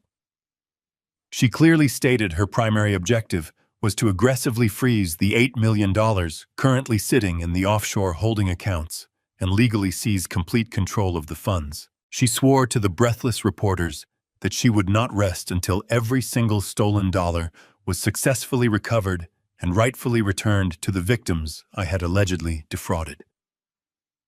The media absolutely devoured her story. The news anchor reappeared on the screen, solemnly confirming that I was currently a highly dangerous fugitive from federal justice, a white-collar predator who had finally been exposed by the extraordinary bravery of his own wife. The broadcast seamlessly transitioned to a panel of legal experts, all of whom immediately began analyzing the sheer magnitude of my supposed crimes and praising Victoria for her incredible civic duty. Detective Harris stared at the tablet in absolute shock. His mouth hung open, his police instincts overwhelmed by the sheer scale of the lie playing out on television. He slowly reached out and pressed the power button, plunging the metal table back into silence. He turned his head toward me, his eyes wide with a mixture of profound disbelief and rising panic. He aggressively ran both of his hands through his thinning gray hair, leaning heavily against the back of his chair. "This is an absolute catastrophe," Mr. Stanton Harris muttered, his voice dropping to a harsh, strained whisper. "She is controlling the public narrative. By tomorrow morning, every federal agency will be hunting you down, and every news network will be painting you as a financial terrorist. She has successfully martyred herself while handing the authorities your head on a silver platter."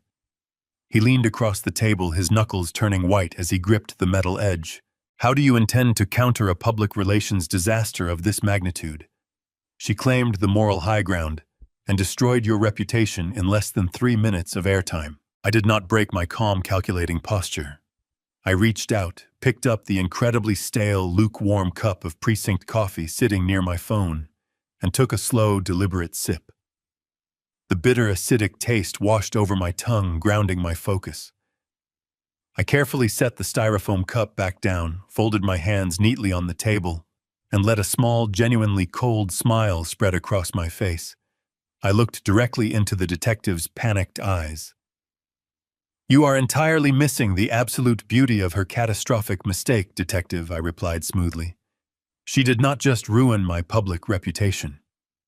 By going on national television and officially filing a federal injunction to seize control of that specific offshore holding account, she just legally claimed direct ownership of a highly monitored, fully sanctioned international criminal asset. She thought she was building an impenetrable shield of public sympathy to safely extract the $8 million. But she just voluntarily tied her own name, her own signature, and her own legal representation directly to Leo's illegal cartel network." I leaned slightly forward, my voice dropping to a deadly quiet register. "She just handed us her own death warrant on live television, completely wrapped in a beautiful, legally binding federal bow." Just as the profound weight of my strategic realization settled over the quiet interrogation room, the suffocating silence was abruptly broken. A sharp, aggressive vibration erupted from the pocket of Jonathan's tailored charcoal suit. My attorney pulled out his secure mobile device, scanning the bright notification illuminating the dark screen.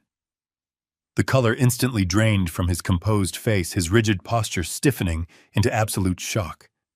He slowly looked up from his phone, his dark eyes locking onto mine with a terrifying, unprecedented intensity. Rick Jonathan whispered, his voice hollow and tight with sudden dread. "The federal court issued a priority alert. The presiding judge, moved by Victoria's tears and her fabricated plea for justice, has approved her emergency injunction. She is now legally in complete control of the offshore holding account." Jonathan stood frozen in the doorway of the interrogation room. His tailored charcoal suit looked entirely out of place against the pale green cinderblock walls. He held the silver tablet with a grip so tight his knuckles were stark white. The harsh fluorescent lights overhead seemed to hum louder, filling the suffocating silence. He stared at me, waiting for the devastating reality of his announcement to shatter my composure. Victoria had outmaneuvered us.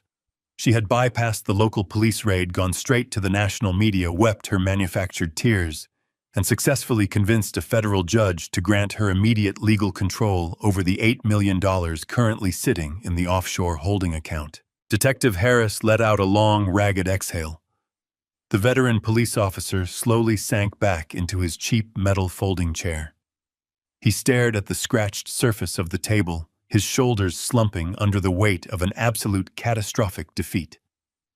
"She got the money," Harris whispered, his voice completely devoid of its former righteous fury. He looked up at me, his eyes filled with a bitter resignation.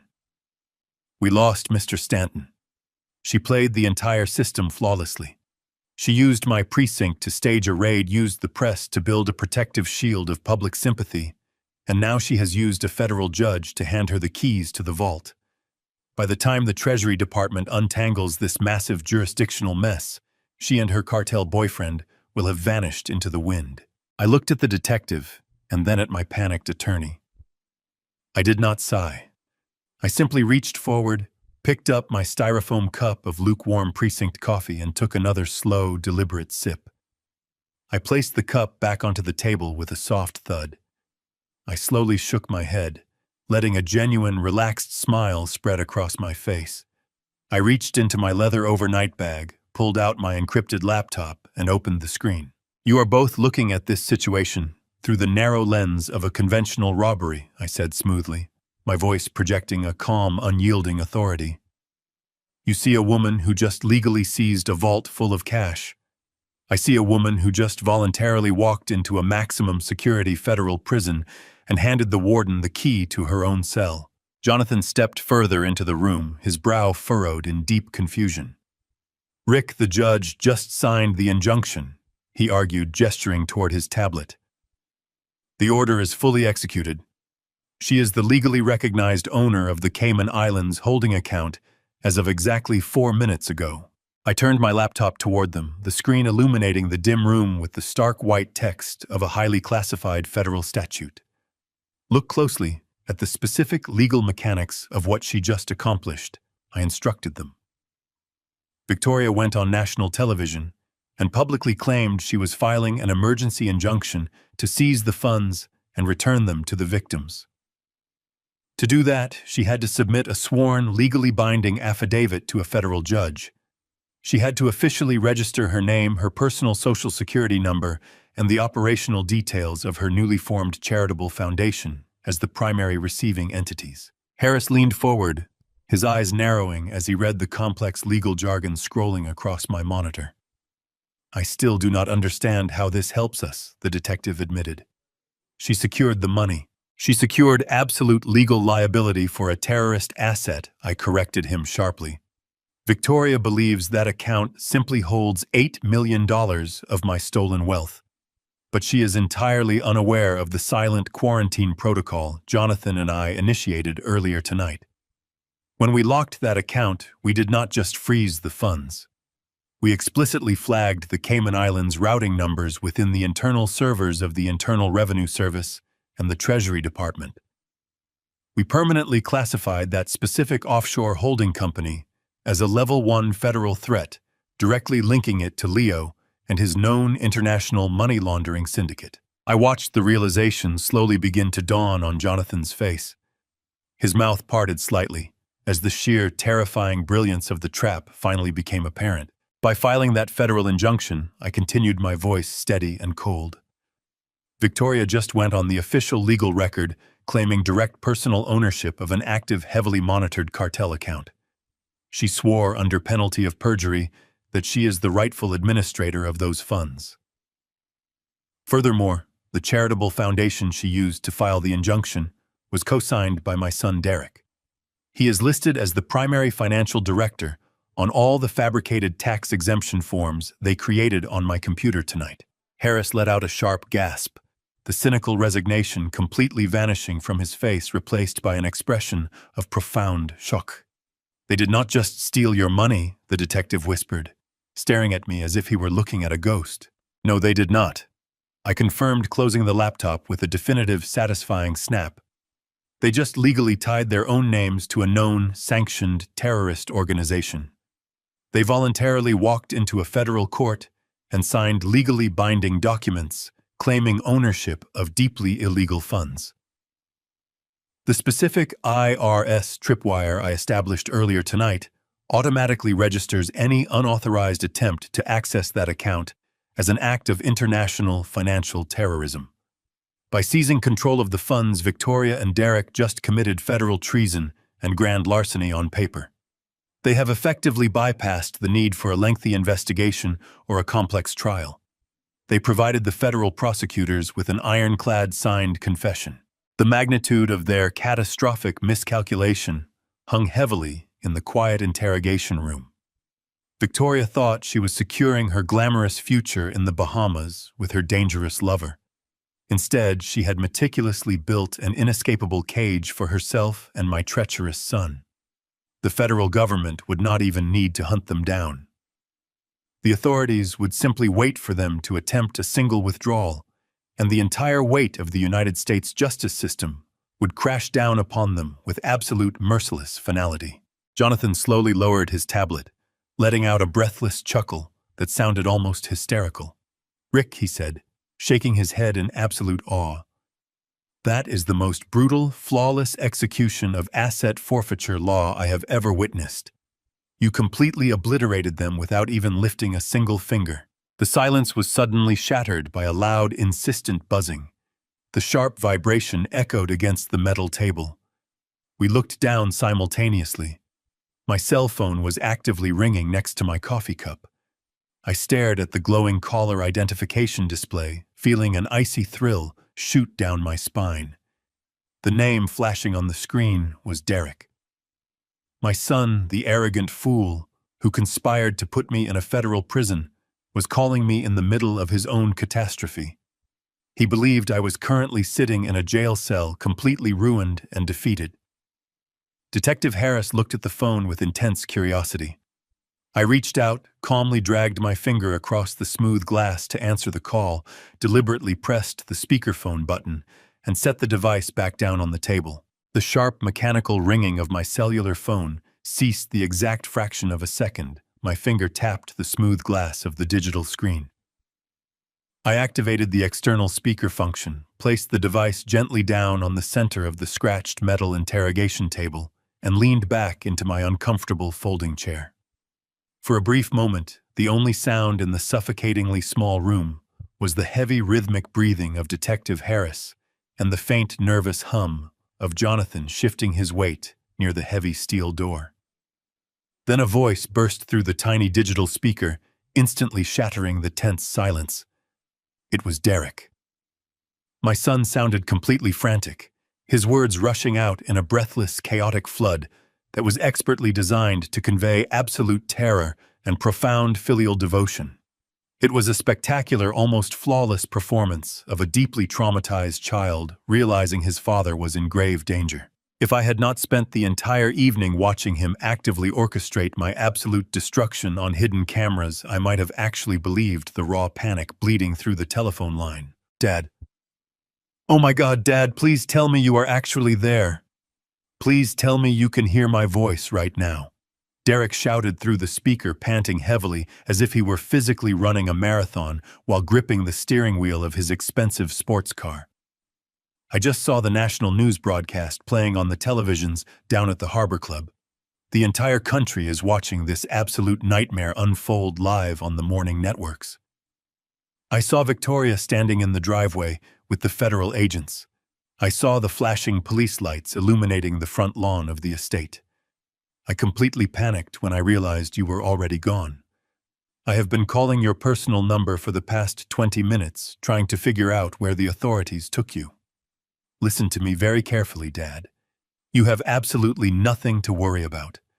I am handling everything on this end. I immediately contacted the most aggressive, high-profile defense attorneys in the entire state of Virginia. They are already assembling a crisis management team to fight these ridiculous fabricated charges. I am currently speeding down the interstate right now, pushing this car as fast as the engine will possibly allow. I am driving directly to the main police precinct to bail you out personally. I am not going to let you sit in some filthy concrete holding cell for crimes you obviously did not commit. We are going to beat this together as a family. Just hold on for a few more minutes. The sheer audacity of his lies hung thickly in the stale air of the interrogation room. Detective Harris stared at the small black rectangle sitting on the metal table, his jaw clenched so tightly, the muscles in his cheeks twitched. He was watching a masterclass in sociopathic manipulation unfold in real time. Jonathan remained completely still by the door, his eyes wide, absorbing the absolute depravity of my own flesh and blood. I took a slow, deep breath, preparing to deliver my own calculated performance. I needed to feed his monumental ego to make him believe his trap was working perfectly, and to draw him blindly into the center of my own snare. Derek, thank God you called me. I replied intentionally, forcing my voice to tremble and crack with the fragile, pathetic vulnerability of a broken, thoroughly defeated old man. I pitched my tone perfectly, sounding incredibly confused, deeply frightened, and completely overwhelmed by the catastrophic events of the evening. I slumped my shoulders forward physically, embodying the utter despair I was projecting through the phone line. I do not understand what is happening to me tonight, Derek. The local police officers brought me down to this dark precinct hours ago. The federal agents are currently tearing apart my private study. They are aggressively interrogating me, demanding answers about massive international bank transfers and illicit offshore accounts. They are telling me that I stole millions of dollars. They are saying I am going to spend the rest of my life locked away in a maximum security federal penitentiary. I did not do any of this, son. You have to believe me. Someone has terribly framed me. I do not know how to fight this massive government machine. I am so unbelievably scared. Through the speaker, I heard Derek let out a long, heavy exhale. It was the sound of a predator finally sensing the fatal weakness of its cornered prey. He had completely swallowed the bait. He genuinely believed I was sitting in this room crying and trembling, utterly paralyzed by the sheer terror of my impending federal indictment. The frantic high-energy panic immediately vanished from his voice, replaced by a low, urgent, and incredibly conspiratorial whisper. He was leaning in for the final devastating kill. "Listen to me right now, Dad. You need to remain absolutely silent. Do not speak to any of the detectives. Do not answer a single question the federal agents ask you. They are actively building a massive case against you, and they will twist every single syllable you say to guarantee a conviction. The absolute most important thing we need to do right this very second is secure your personal legacy. We cannot let the federal government swoop in and confiscate your entire life savings while you are trapped behind bars fighting these horrific fabricated allegations. I need you to listen to me very carefully, Dad. My defense attorneys have already drafted an emergency comprehensive power of attorney document. I am bringing it directly to the precinct with me right now. The absolute second I walk through those front doors, I need you to sign complete legal control of your remaining domestic assets directly over to my name. If you sign the power of attorney, I can immediately transfer all of your clean capital into secure, untraceable corporate trusts before the Treasury Department finalizes their total asset freeze. I will safeguard every single penny of your wealth. I will hide it so deeply the federal auditors will never be able to touch it. But we have to move with absolute blinding speed. The government is moving incredibly fast, and the judicial window to protect your estate is closing rapidly. Just keep your mouth firmly shut, wait for me to arrive and sign the documents the moment I put them on the table. Do not worry about anything else tonight. I am coming to save you. I appreciate that, son, I whispered softly into the receiver, letting my voice shake one final time. Please hurry. The digital connection went completely dead with a sharp, abrupt click. I sat forward in the quiet interrogation room, letting the profound, heavy silence wash over the sterile space once more. I slowly reached out, picked up my device, and slid it back into the interior pocket of my tailored suit jacket. I looked up and met Detective Harris's stunned gaze. My fragile, frightened demeanor instantly vanished entirely, replaced by a cold, unbreakable resolve. "Get your heavy handcuffs ready, Detective," I commanded softly. "The absolute savior is arriving in exactly 5 minutes." Detective Harris did not utter a single syllable. He simply nodded, his eyes locked onto mine with a profound, newfound reverence. He slowly stood up from the scratched metal table, adjusting his heavy utility belt with a crisp, professional efficiency that completely erased his previous posture of defeat. We walked out of the claustrophobic interrogation room together, leaving the stale air and the harsh fluorescent lights behind. I draped my tailored navy suit jacket casually over my right shoulder, rolling up the crisp white sleeves of my dress shirt. I felt an incredible, weightless freedom settling deep into my bones. For the past 3 hours, I had been playing the role of a terrified, cornered animal. Now the absolute predator was stepping out of the shadows. We moved silently down the narrow, scuffed hallway toward the main precinct lobby. The heavy double doors separating the holding cells from the public intake area hummed with a low electronic buzz. Harris swiped his keycard, and we stepped into the expansive, brightly lit room. The lobby was relatively quiet for an early Friday morning, occupied only by a few tired officers processing overnight paperwork and a lone janitor pushing a mop bucket across the dull linoleum floor. I leaned comfortably against the cold concrete wall near the secure access doors, folding my arms across my chest, and waited for the grand theatrical performance I knew was about to begin. Exactly 4 minutes later, the heavy glass doors of the main precinct entrance were violently pushed open. Derek strode into the police station with the overwhelming, unearned arrogance of a man who believed he practically owned the entire world. He was wearing a sharply tailored midnight blue Italian suit that probably cost more than most of the officers in the room earned in a month. His hair was perfectly styled, slicked back to project absolute corporate authority. He did not look like a panicked, grieving son desperately trying to save his father from a catastrophic misunderstanding. He looked exactly like a victorious corporate raider arriving to finalize a hostile takeover. Flanking him on either side were two incredibly imposing, severely dressed defense attorneys. They carried thick leather briefcases and wore expressions of bored, aggressive superiority.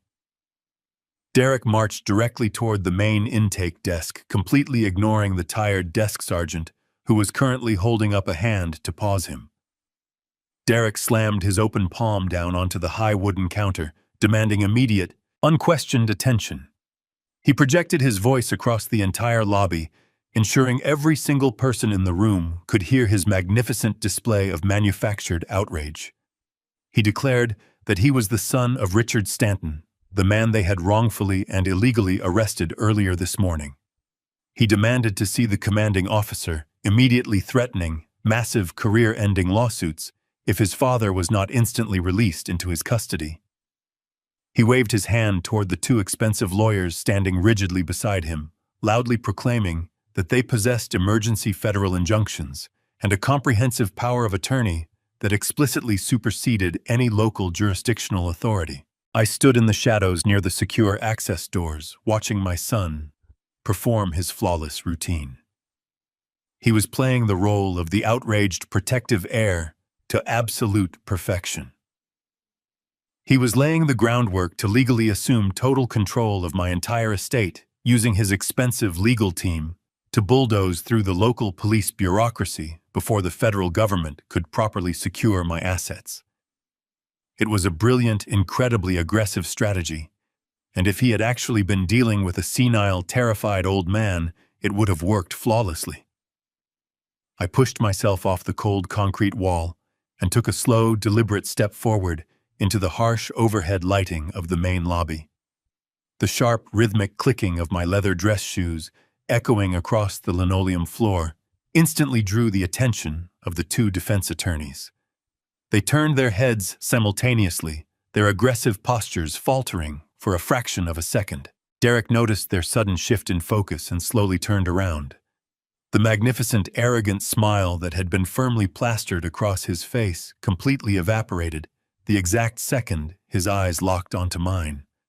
He froze perfectly still, his mouth hanging slightly open, his mind violently struggling to process the impossible image standing directly in front of him. I was not wearing an orange prison jumpsuit. I was not confined to a dark, miserable holding cell. I was not trembling with fear or begging for his miraculous salvation. I was standing freely in the center of the precinct, my suit jacket slung casually over my shoulder, looking entirely relaxed and completely in command of the entire building. "Dad."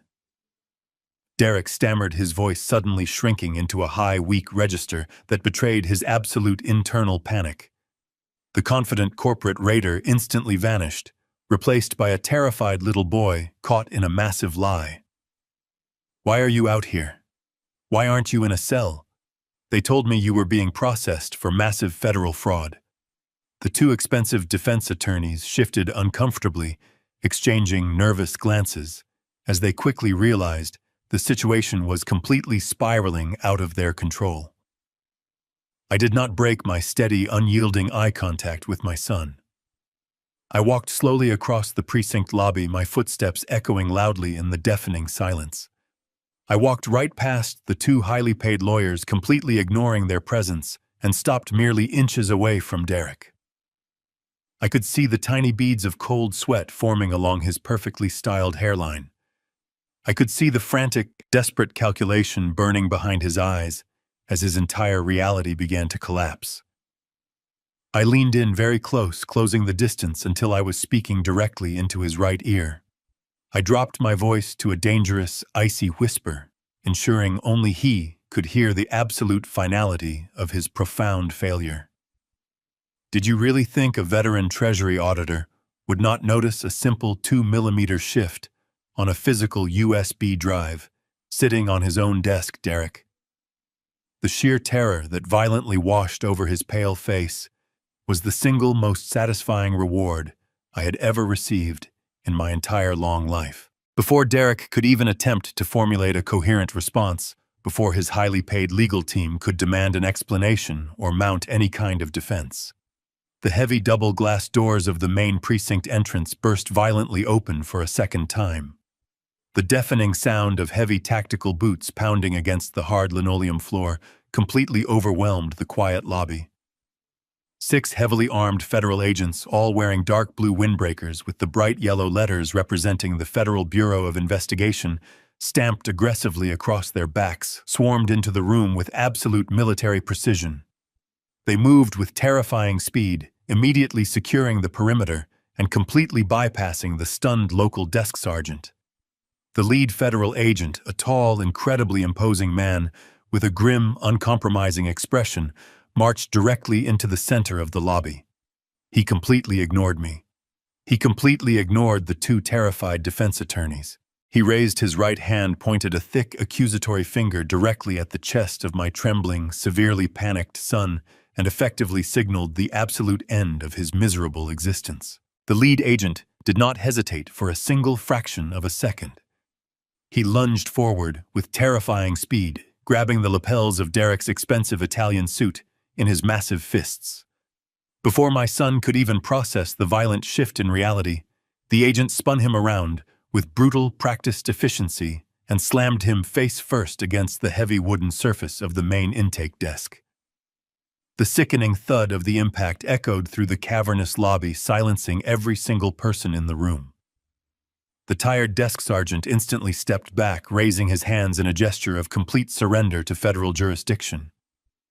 Derek let out a sharp, breathless gasp of pain as the agent forcefully pinned his arms behind his back. The sharp, metallic clatter of heavy steel handcuffs ratcheting tightly around his wrists sounded like the most beautiful symphony I had ever heard.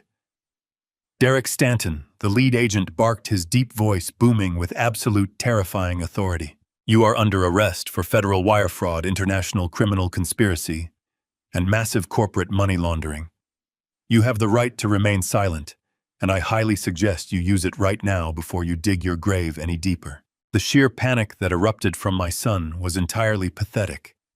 He began to thrash weakly against the solid wood of the counter, his expensive shoes slipping uselessly against the polished linoleum floor. He twisted his neck, his eyes wide and leaking fresh, terrified tears. He looked frantically toward the 2 imposing defense attorneys he had paraded into the precinct just moments ago.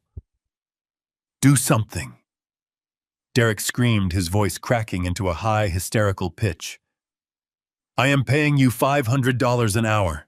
Show them the power of attorney. Tell them to let me go. This is a massive mistake. You have to stop them right now. I am not supposed to be in handcuffs. The 2 lawyers did not move a single muscle to assist him. The older of the 2 men, a sharp, cynical attorney with graying temples, cautiously stepped forward and raised his hands in a placating gesture toward the federal tactical team. He politely requested to see the official arrest warrant before his client was processed. A secondary FBI agent pulled a thick, heavily stamped document from his tactical vest and shoved it forcefully into the lawyer's chest. I watched the attorney's eyes scan the complex legal text. I watched the exact moment his professional confidence completely evaporated. The federal warrant specifically detailed charges of international terrorism financing, citing direct, undeniable ties to a sanctioned cartel holding account in the Cayman Islands. The lawyer blanched his face, draining of all color. He looked at the federal agent, then looked down at the screaming, thrashing boy pinned against the desk. He slowly folded the warrant, handed it back to the agent, and took 3 very deliberate steps backward, physically distancing himself from my son. We do not handle federal terrorism charges, the lawyer stated coldly, adjusting his tie with shaking hands. We are officially withdrawing our representation of Mr. Stanton, effective immediately. You are completely on your own, Derek. We cannot help you fight the United States Treasury Department. Derek let out a guttural, desperate sob as his highly paid legal shield vanished into the thin air. He wrenched his head around, his terrified eyes locking onto mine. He looked at me with the desperate, pleading gaze of a lost child, entirely forgetting that just 10 minutes ago he was actively plotting to lock me away in a federal penitentiary and steal my entire life savings. Dad, Derek cried out, the tears streaming freely down his bruised cheeks. Dad, you have to help me. You know I did not do this. You know I am innocent. Please tell them to stop. Tell them I am your son. You cannot let them do this to me." I did not flinch. I did not move. I simply stood there, my suit jacket draped casually over my shoulder, looking down at him with an expression as cold and unforgiving as solid ice. I felt absolutely no pity, no paternal instinct to protect him from the fire he had intentionally ignited.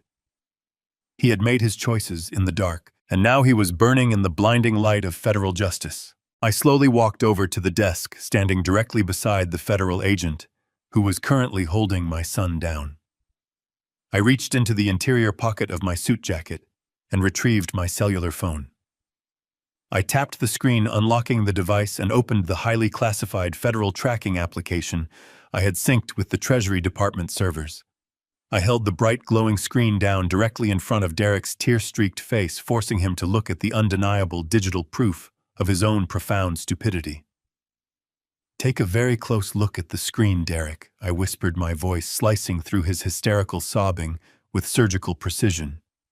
"Do you recognize that specific routing number? It belongs to the secure Cayman Islands holding account you thought you successfully wired $8 million into tonight. You thought you were so incredibly brilliant. You thought you and your treacherous wife were playing a masterful game of financial chess, but you are looking at a live, active tracking feed from the Internal Revenue Service. That account was a trap.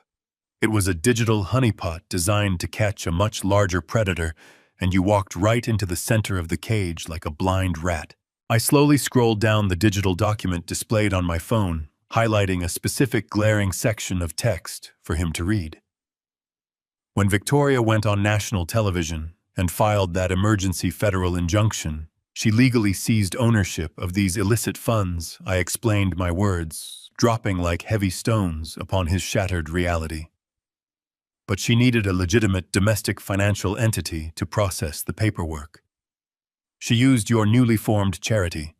She dragged your forged digital signature onto the founding documents. Do you understand what that means, Derek?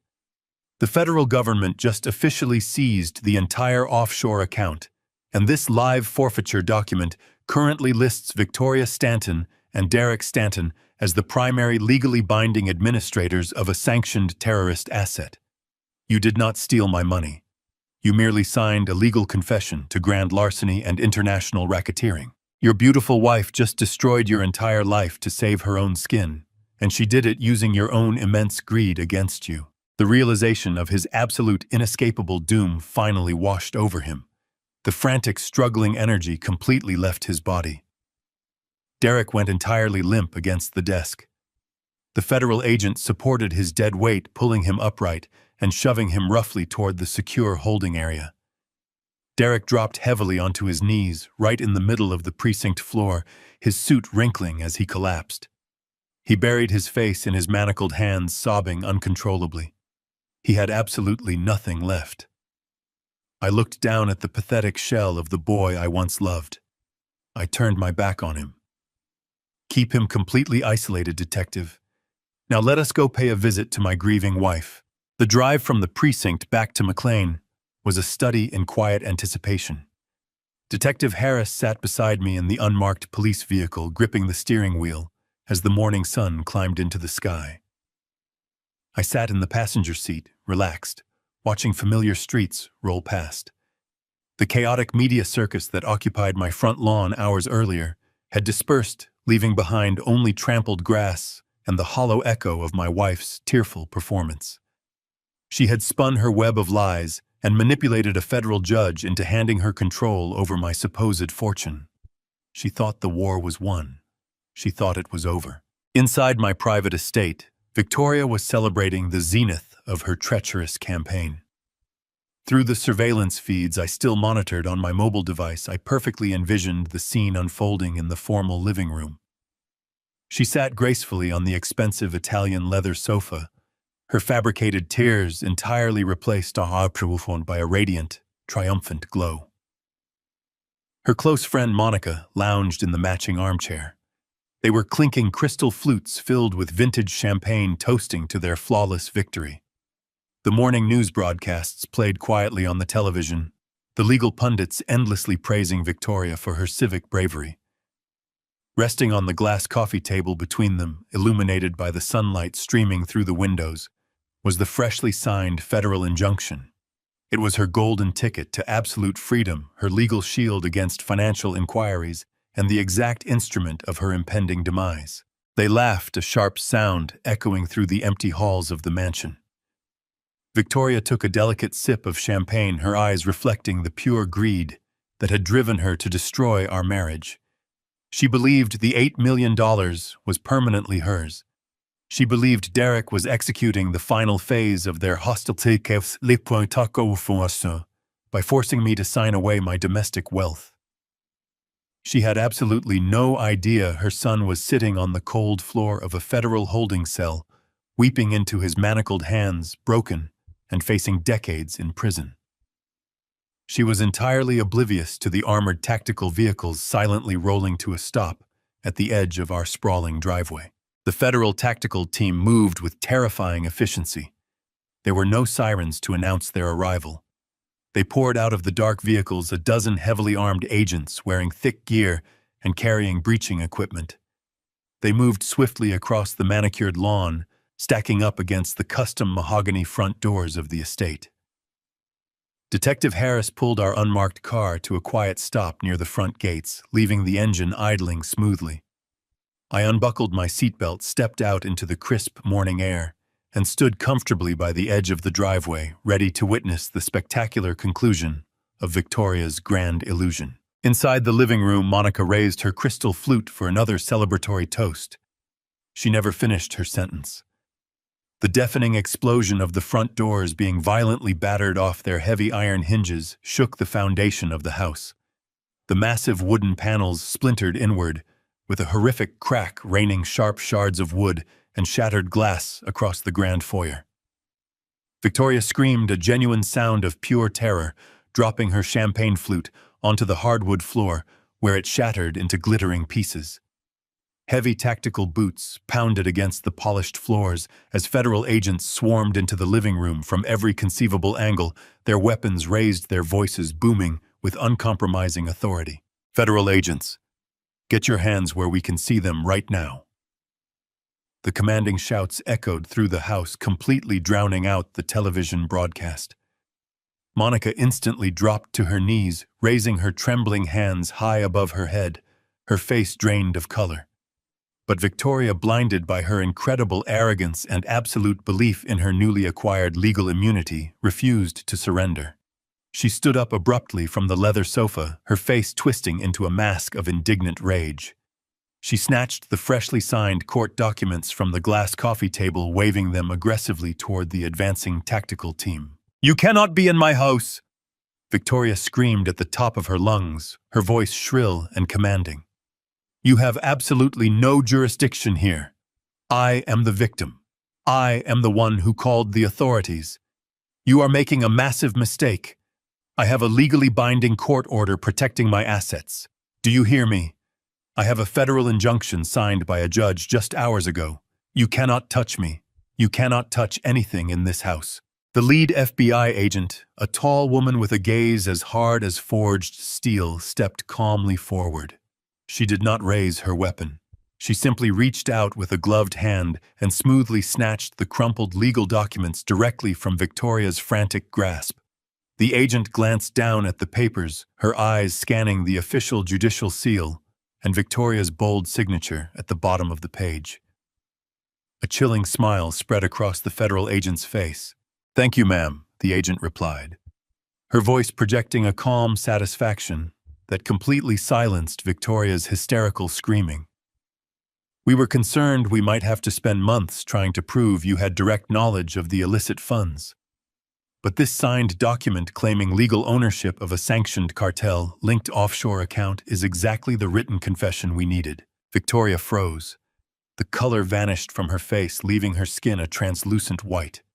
Her mouth opened and closed silently, her mind struggling to process the devastating reality of the trap she had voluntarily walked into. She had not seized my money. She had formally claimed ownership of dirty cartel funds on the permanent federal record. The heavy steel handcuffs ratcheted tightly around her wrists with a sharp metallic click biting into her delicate skin. The agents spun her around, roughly ignoring her desperate weeping, and began marching her out of the grand living room she had claimed as her kingdom. They dragged her forcefully through the shattered remains of the front entryway and out into the bright morning sunlight. Victoria stumbled down the wide stone steps, her legs weak and trembling, her head hanging in total humiliation. She was crying hysterically now, begging the stoic agents to listen to her, pleading for them to call her lawyers. They completely ignored her frantic sobbing. The lead agent shoved her aggressively toward the back of a waiting police cruiser, pulling open the heavy door to force her inside. Just before the agent pushed her head down to clear the roofline, Victoria turned her tear-streaked face toward the driveway. She was looking for an escape, for any shred of hope. Instead, she found me. I was standing still in the center of the driveway, in the precise spot where she had stood 12 hours earlier while delivering her performance to the national media. I was holding my phone up at chest level, the camera lens pointed directly at her ruined face. I watched the crushing realization wash over her as our eyes locked across the distance. I did not speak. I simply stood there recording every single second of her destruction, wearing a cold smirk that promised her absolute inescapable ruin. The drive back to the main precinct was swift, unburdened by the tension that had suffocated the early morning hours. I stood shoulder to shoulder with Detective Harris and the lead federal investigator in the dark, narrow corridor that connected the primary holding cells. Beyond the heavy cinder-block walls, 3 separate interrogation rooms were currently occupied by the architects of my attempted destruction. Victoria, Derek, and Monica were isolated from one another, stripped of their expensive legal counsel, and left entirely alone with the crushing weight of their federal treason charges. I stood perfectly still before the large 2-way glass mirror, my arms folded loosely across my chest, watching the rapid, spectacular disintegration of their unholy alliance. The federal prosecutors did not even need to employ aggressive interrogation tactics. They simply walked into each room, placed the signed injunction documents on the metal tables, and outlined the mandatory minimum sentencing guidelines for international terrorism financing.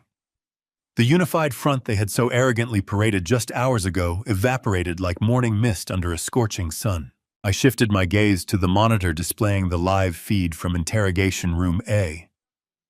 Derek was sitting in a metal folding chair, his expensive tailored suit hanging awkwardly on his trembling frame. He lasted less than 4 minutes. The exact second the federal agent mentioned a 20-year federal prison sentence, my son completely folded. He began weeping openly, aggressively, throwing Victoria directly under the proverbial bus. He frantically told the agents that Victoria was the absolute mastermind, that she had manipulated him, coerced him into forming the charity, and orchestrated the entire financial scheme. He claimed he was nothing more than an innocent pawn in his stepmother's treacherous game. I felt a cold wave of disgust wash over me, completely erasing any lingering trace of paternal affection I might have still harbored. He was just a pathetic coward fully willing to burn the woman he conspired with to save his own miserable skin. In Interrogation Room B, Monica was delivering an equally pathetic performance. The woman who had lounged on my Italian leather sofa drinking vintage champagne was now a frantic, shivering mess. She practically threw herself across the table, screaming that she had absolutely nothing to do with the cartel money. She loudly proclaimed that Derek was a weak, pathetic fool who had ruined everything, but she reserved her deepest venom for Victoria. She wildly blamed her best friend for dragging her into a massive federal conspiracy, offering to testify to every single detail of their private conversations in exchange for full immunity.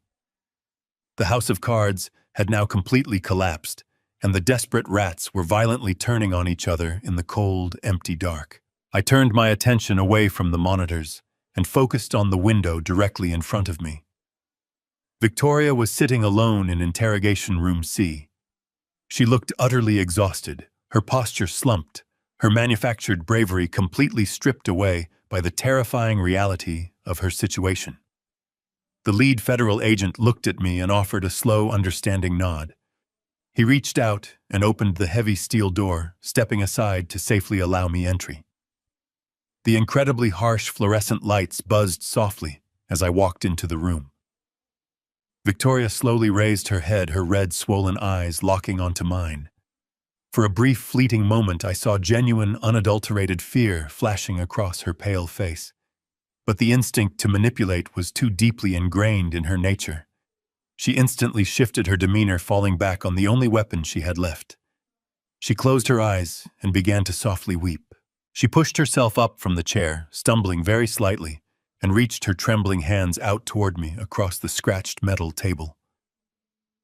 "Richard, please," she sobbed, her voice cracking with a desperate, practiced fragility. "Please, you have to help me. You have to tell them this is a terrible misunderstanding. I am your wife. We spent 12 long years together. We loved each other. I was just scared, Richard. I was confused and frightened, and I made a terrible mistake. Please, I am begging you, look into your heart and forgive me. I know you still love me. Do not let them lock me away in a dark cell for the rest of my life." She was actively delivering the absolute performance of a lifetime, flawlessly projecting the tragic image of a lost, deeply repentant spouse, desperately seeking the safe, protective embrace of her husband. I did not move a single muscle. I did not raise my voice, and I did not offer her a single fraction of an inch of emotional ground. I stood perfectly straight, my expression as cold and unforgiving as a winter storm. I slowly reached into the interior breast pocket of my suit jacket and retrieved a small, neatly bound stack of high-resolution photographs. I tossed them casually onto the metal table.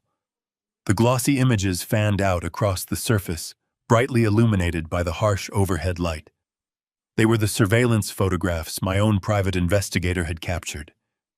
They clearly showed Victoria and Leo embracing in the dark corner of the exclusive upscale restaurant, kissing very passionately, their faces illuminated by the street lamps plotting my absolute ruin. Victoria stared down at the photographs, the color draining completely from her tear-streaked face. Her mouth opened, but the desperate, manipulative words died instantly in her throat. Her hands fell limply to her sides. "You thought you were playing a retired old fool," I said, my voice smooth, quiet, and deadly. "But you forgot, Victoria. I spent 30 years hunting the smartest financial predators in the world. You were just a sloppy amateur." Those words shattered her grand illusion. Victoria physically collapsed, dropping heavily back into the metal folding chair. Her shoulders shook with hollow sobs as the inescapable reality of her destruction settled over her. She realized in that dark, sterile room that she had absolutely nothing left. She had no money, no powerful lover, no loyal friends, and absolutely no future outside of a federal penitentiary. I turned my back on her. I slowly walked out of the small interrogation room, leaving the heavy steel door open behind me. I then walked confidently through the bustling precinct lobby and pushed through the main glass doors, stepping out into the bright, warming light of the morning sun. I took a long, deep breath of the crisp, clean air, feeling the immense weight of the past 24 hours completely lift away from my tired shoulders. As I stood alone on the concrete front steps, enjoying the profound silence of my victory, a short, sharp vibration echoed from the pocket of my dark gray tailored suit. I reached down, pulled out my personal mobile phone, and looked at the glowing screen. It was a highly secure, encrypted notification sent directly from the Internal Revenue Service. The new digital text message was incredibly brief and absolutely beautiful to read right now. The federal quarantine had been officially lifted, the illicit offshore funds had been completely seized, and my $8 million had been officially cleared and successfully returned to my secure, personal accounts. 6 months have passed since that crisp morning on the precinct steps. The wheels of the federal justice system are notoriously slow, but when they finally turn, they grind with an absolute crushing certainty. I attended the highly publicized sentencing hearings in my finest tailored suits, sitting silently in the back row of the massive federal courtroom, watching the grand inevitable conclusion of their treacherous ambitions play out before a packed gallery. Victoria and her dangerous lover Leo stood side by side before the imposing wooden bench. The glamorous, untouchable facade she had so meticulously maintained throughout our marriage was completely gone, entirely replaced by the pale, trembling reality of a broken woman facing the absolute abyss. The presiding judge showed absolutely no mercy, handing them both maximum sentences of exactly 20 years in a high-security federal penitentiary without any possibility of early parole for international wire fraud, money laundering, and criminal conspiracy. They were led away in heavy steel chains, their luxurious lives entirely reduced to a cold, sterile concrete cell. The trial of Derek was equally pathetic and immensely satisfying to witness. Stripped of his expensive corporate armor and his arrogant illusions of grandeur, my treacherous son wept openly and begged for leniency as the heavy wooden gavel fell, cementing his mandatory 12-year federal sentence. He will spend his absolute prime years locked safely away, surrounded by the very criminals he foolishly thought he could outsmart and manipulate. As for Monica, her desperate, frantic attempts to secure legal immunity by testifying against her best friend failed spectacularly. She narrowly avoided a prison sentence, but the aggressive financial penalties and the exorbitant legal fees completely drained her domestic accounts. She filed for total bankruptcy just last week, watching helplessly as the federal government aggressively seized every single valuable asset she possessed to auction off. They had all gambled their lives on my total destruction, and they had all lost absolutely everything. Today, I am far away from the toxic, suffocating wealth of the Virginia suburbs. I sit quietly on the sweeping wooden porch of my newly purchased, highly secluded log cabin, nestled deep within the gorgeous Blue Ridge Mountains. The crisp, clean autumn air carries the fresh scent of pine needles and burning firewood. I take a slow, immensely satisfying drag from a premium imported cigar, letting the rich, aromatic smoke curl lazily into the bright afternoon sky. In my other hand, I hold a heavy crystal glass filled generously with a rare, perfectly aged bourbon. The golden liquid burns smoothly down my throat, serving as a warm, comforting, and highly satisfying reminder of my hard-fought, decisive victory. Spread neatly across the rustic wooden table resting directly in front of me are the final officially notarized legal documents delivered this morning by my attorney, Jonathan. I reach forward, unscrew the cap of my favorite fountain pen, and sign my name along the dotted lines with a steady, deliberate, and unwavering hand. With those final, precise strokes of dark ink, I am permanently transferring the entirely recovered $8 million into a genuine, irrevocable trust fund designed exclusively for the benefit of vulnerable foster children. The massive account is now fully managed by a strict, independent third-party financial firm, permanently ensuring that not a single penny can ever be touched by familial greed or manipulation. The immense wealth that was once meant to completely destroy my life will now build secure, promising futures for innocent children who actually deserve a genuine fighting chance in this harsh world. I lean back into my sturdy wooden chair, looking out over the endless expanse of rugged mountains and vibrant, changing autumn leaves. I am entirely alone up here in the quiet elevation, but I do not feel lonely. This is a profound, incredibly powerful, and completely unshackled solitude. I am finally at absolute peace and entirely free. Blood does not make a family. Loyalty, respect, and integrity do. For far too long, I allowed the title of father and husband to blind me to the predators sleeping under my own roof. I thought providing endless financial support was an act of love, but it only bred entitlement and pure malice. The absolute hardest lesson a man can learn is that sometimes the people who smile at you across the dinner table are the same ones digging your grave. Never apologize for setting boundaries, and never underestimate your own worth. When they cross the line, let them fall. Have you ever been betrayed by someone you completely trusted with your entire life? How did you actively fight back? Drop your personal story in the comments section below. If this old auditor's calculated revenge satisfied you, hit that like button and subscribe for more stories where the truth will always win.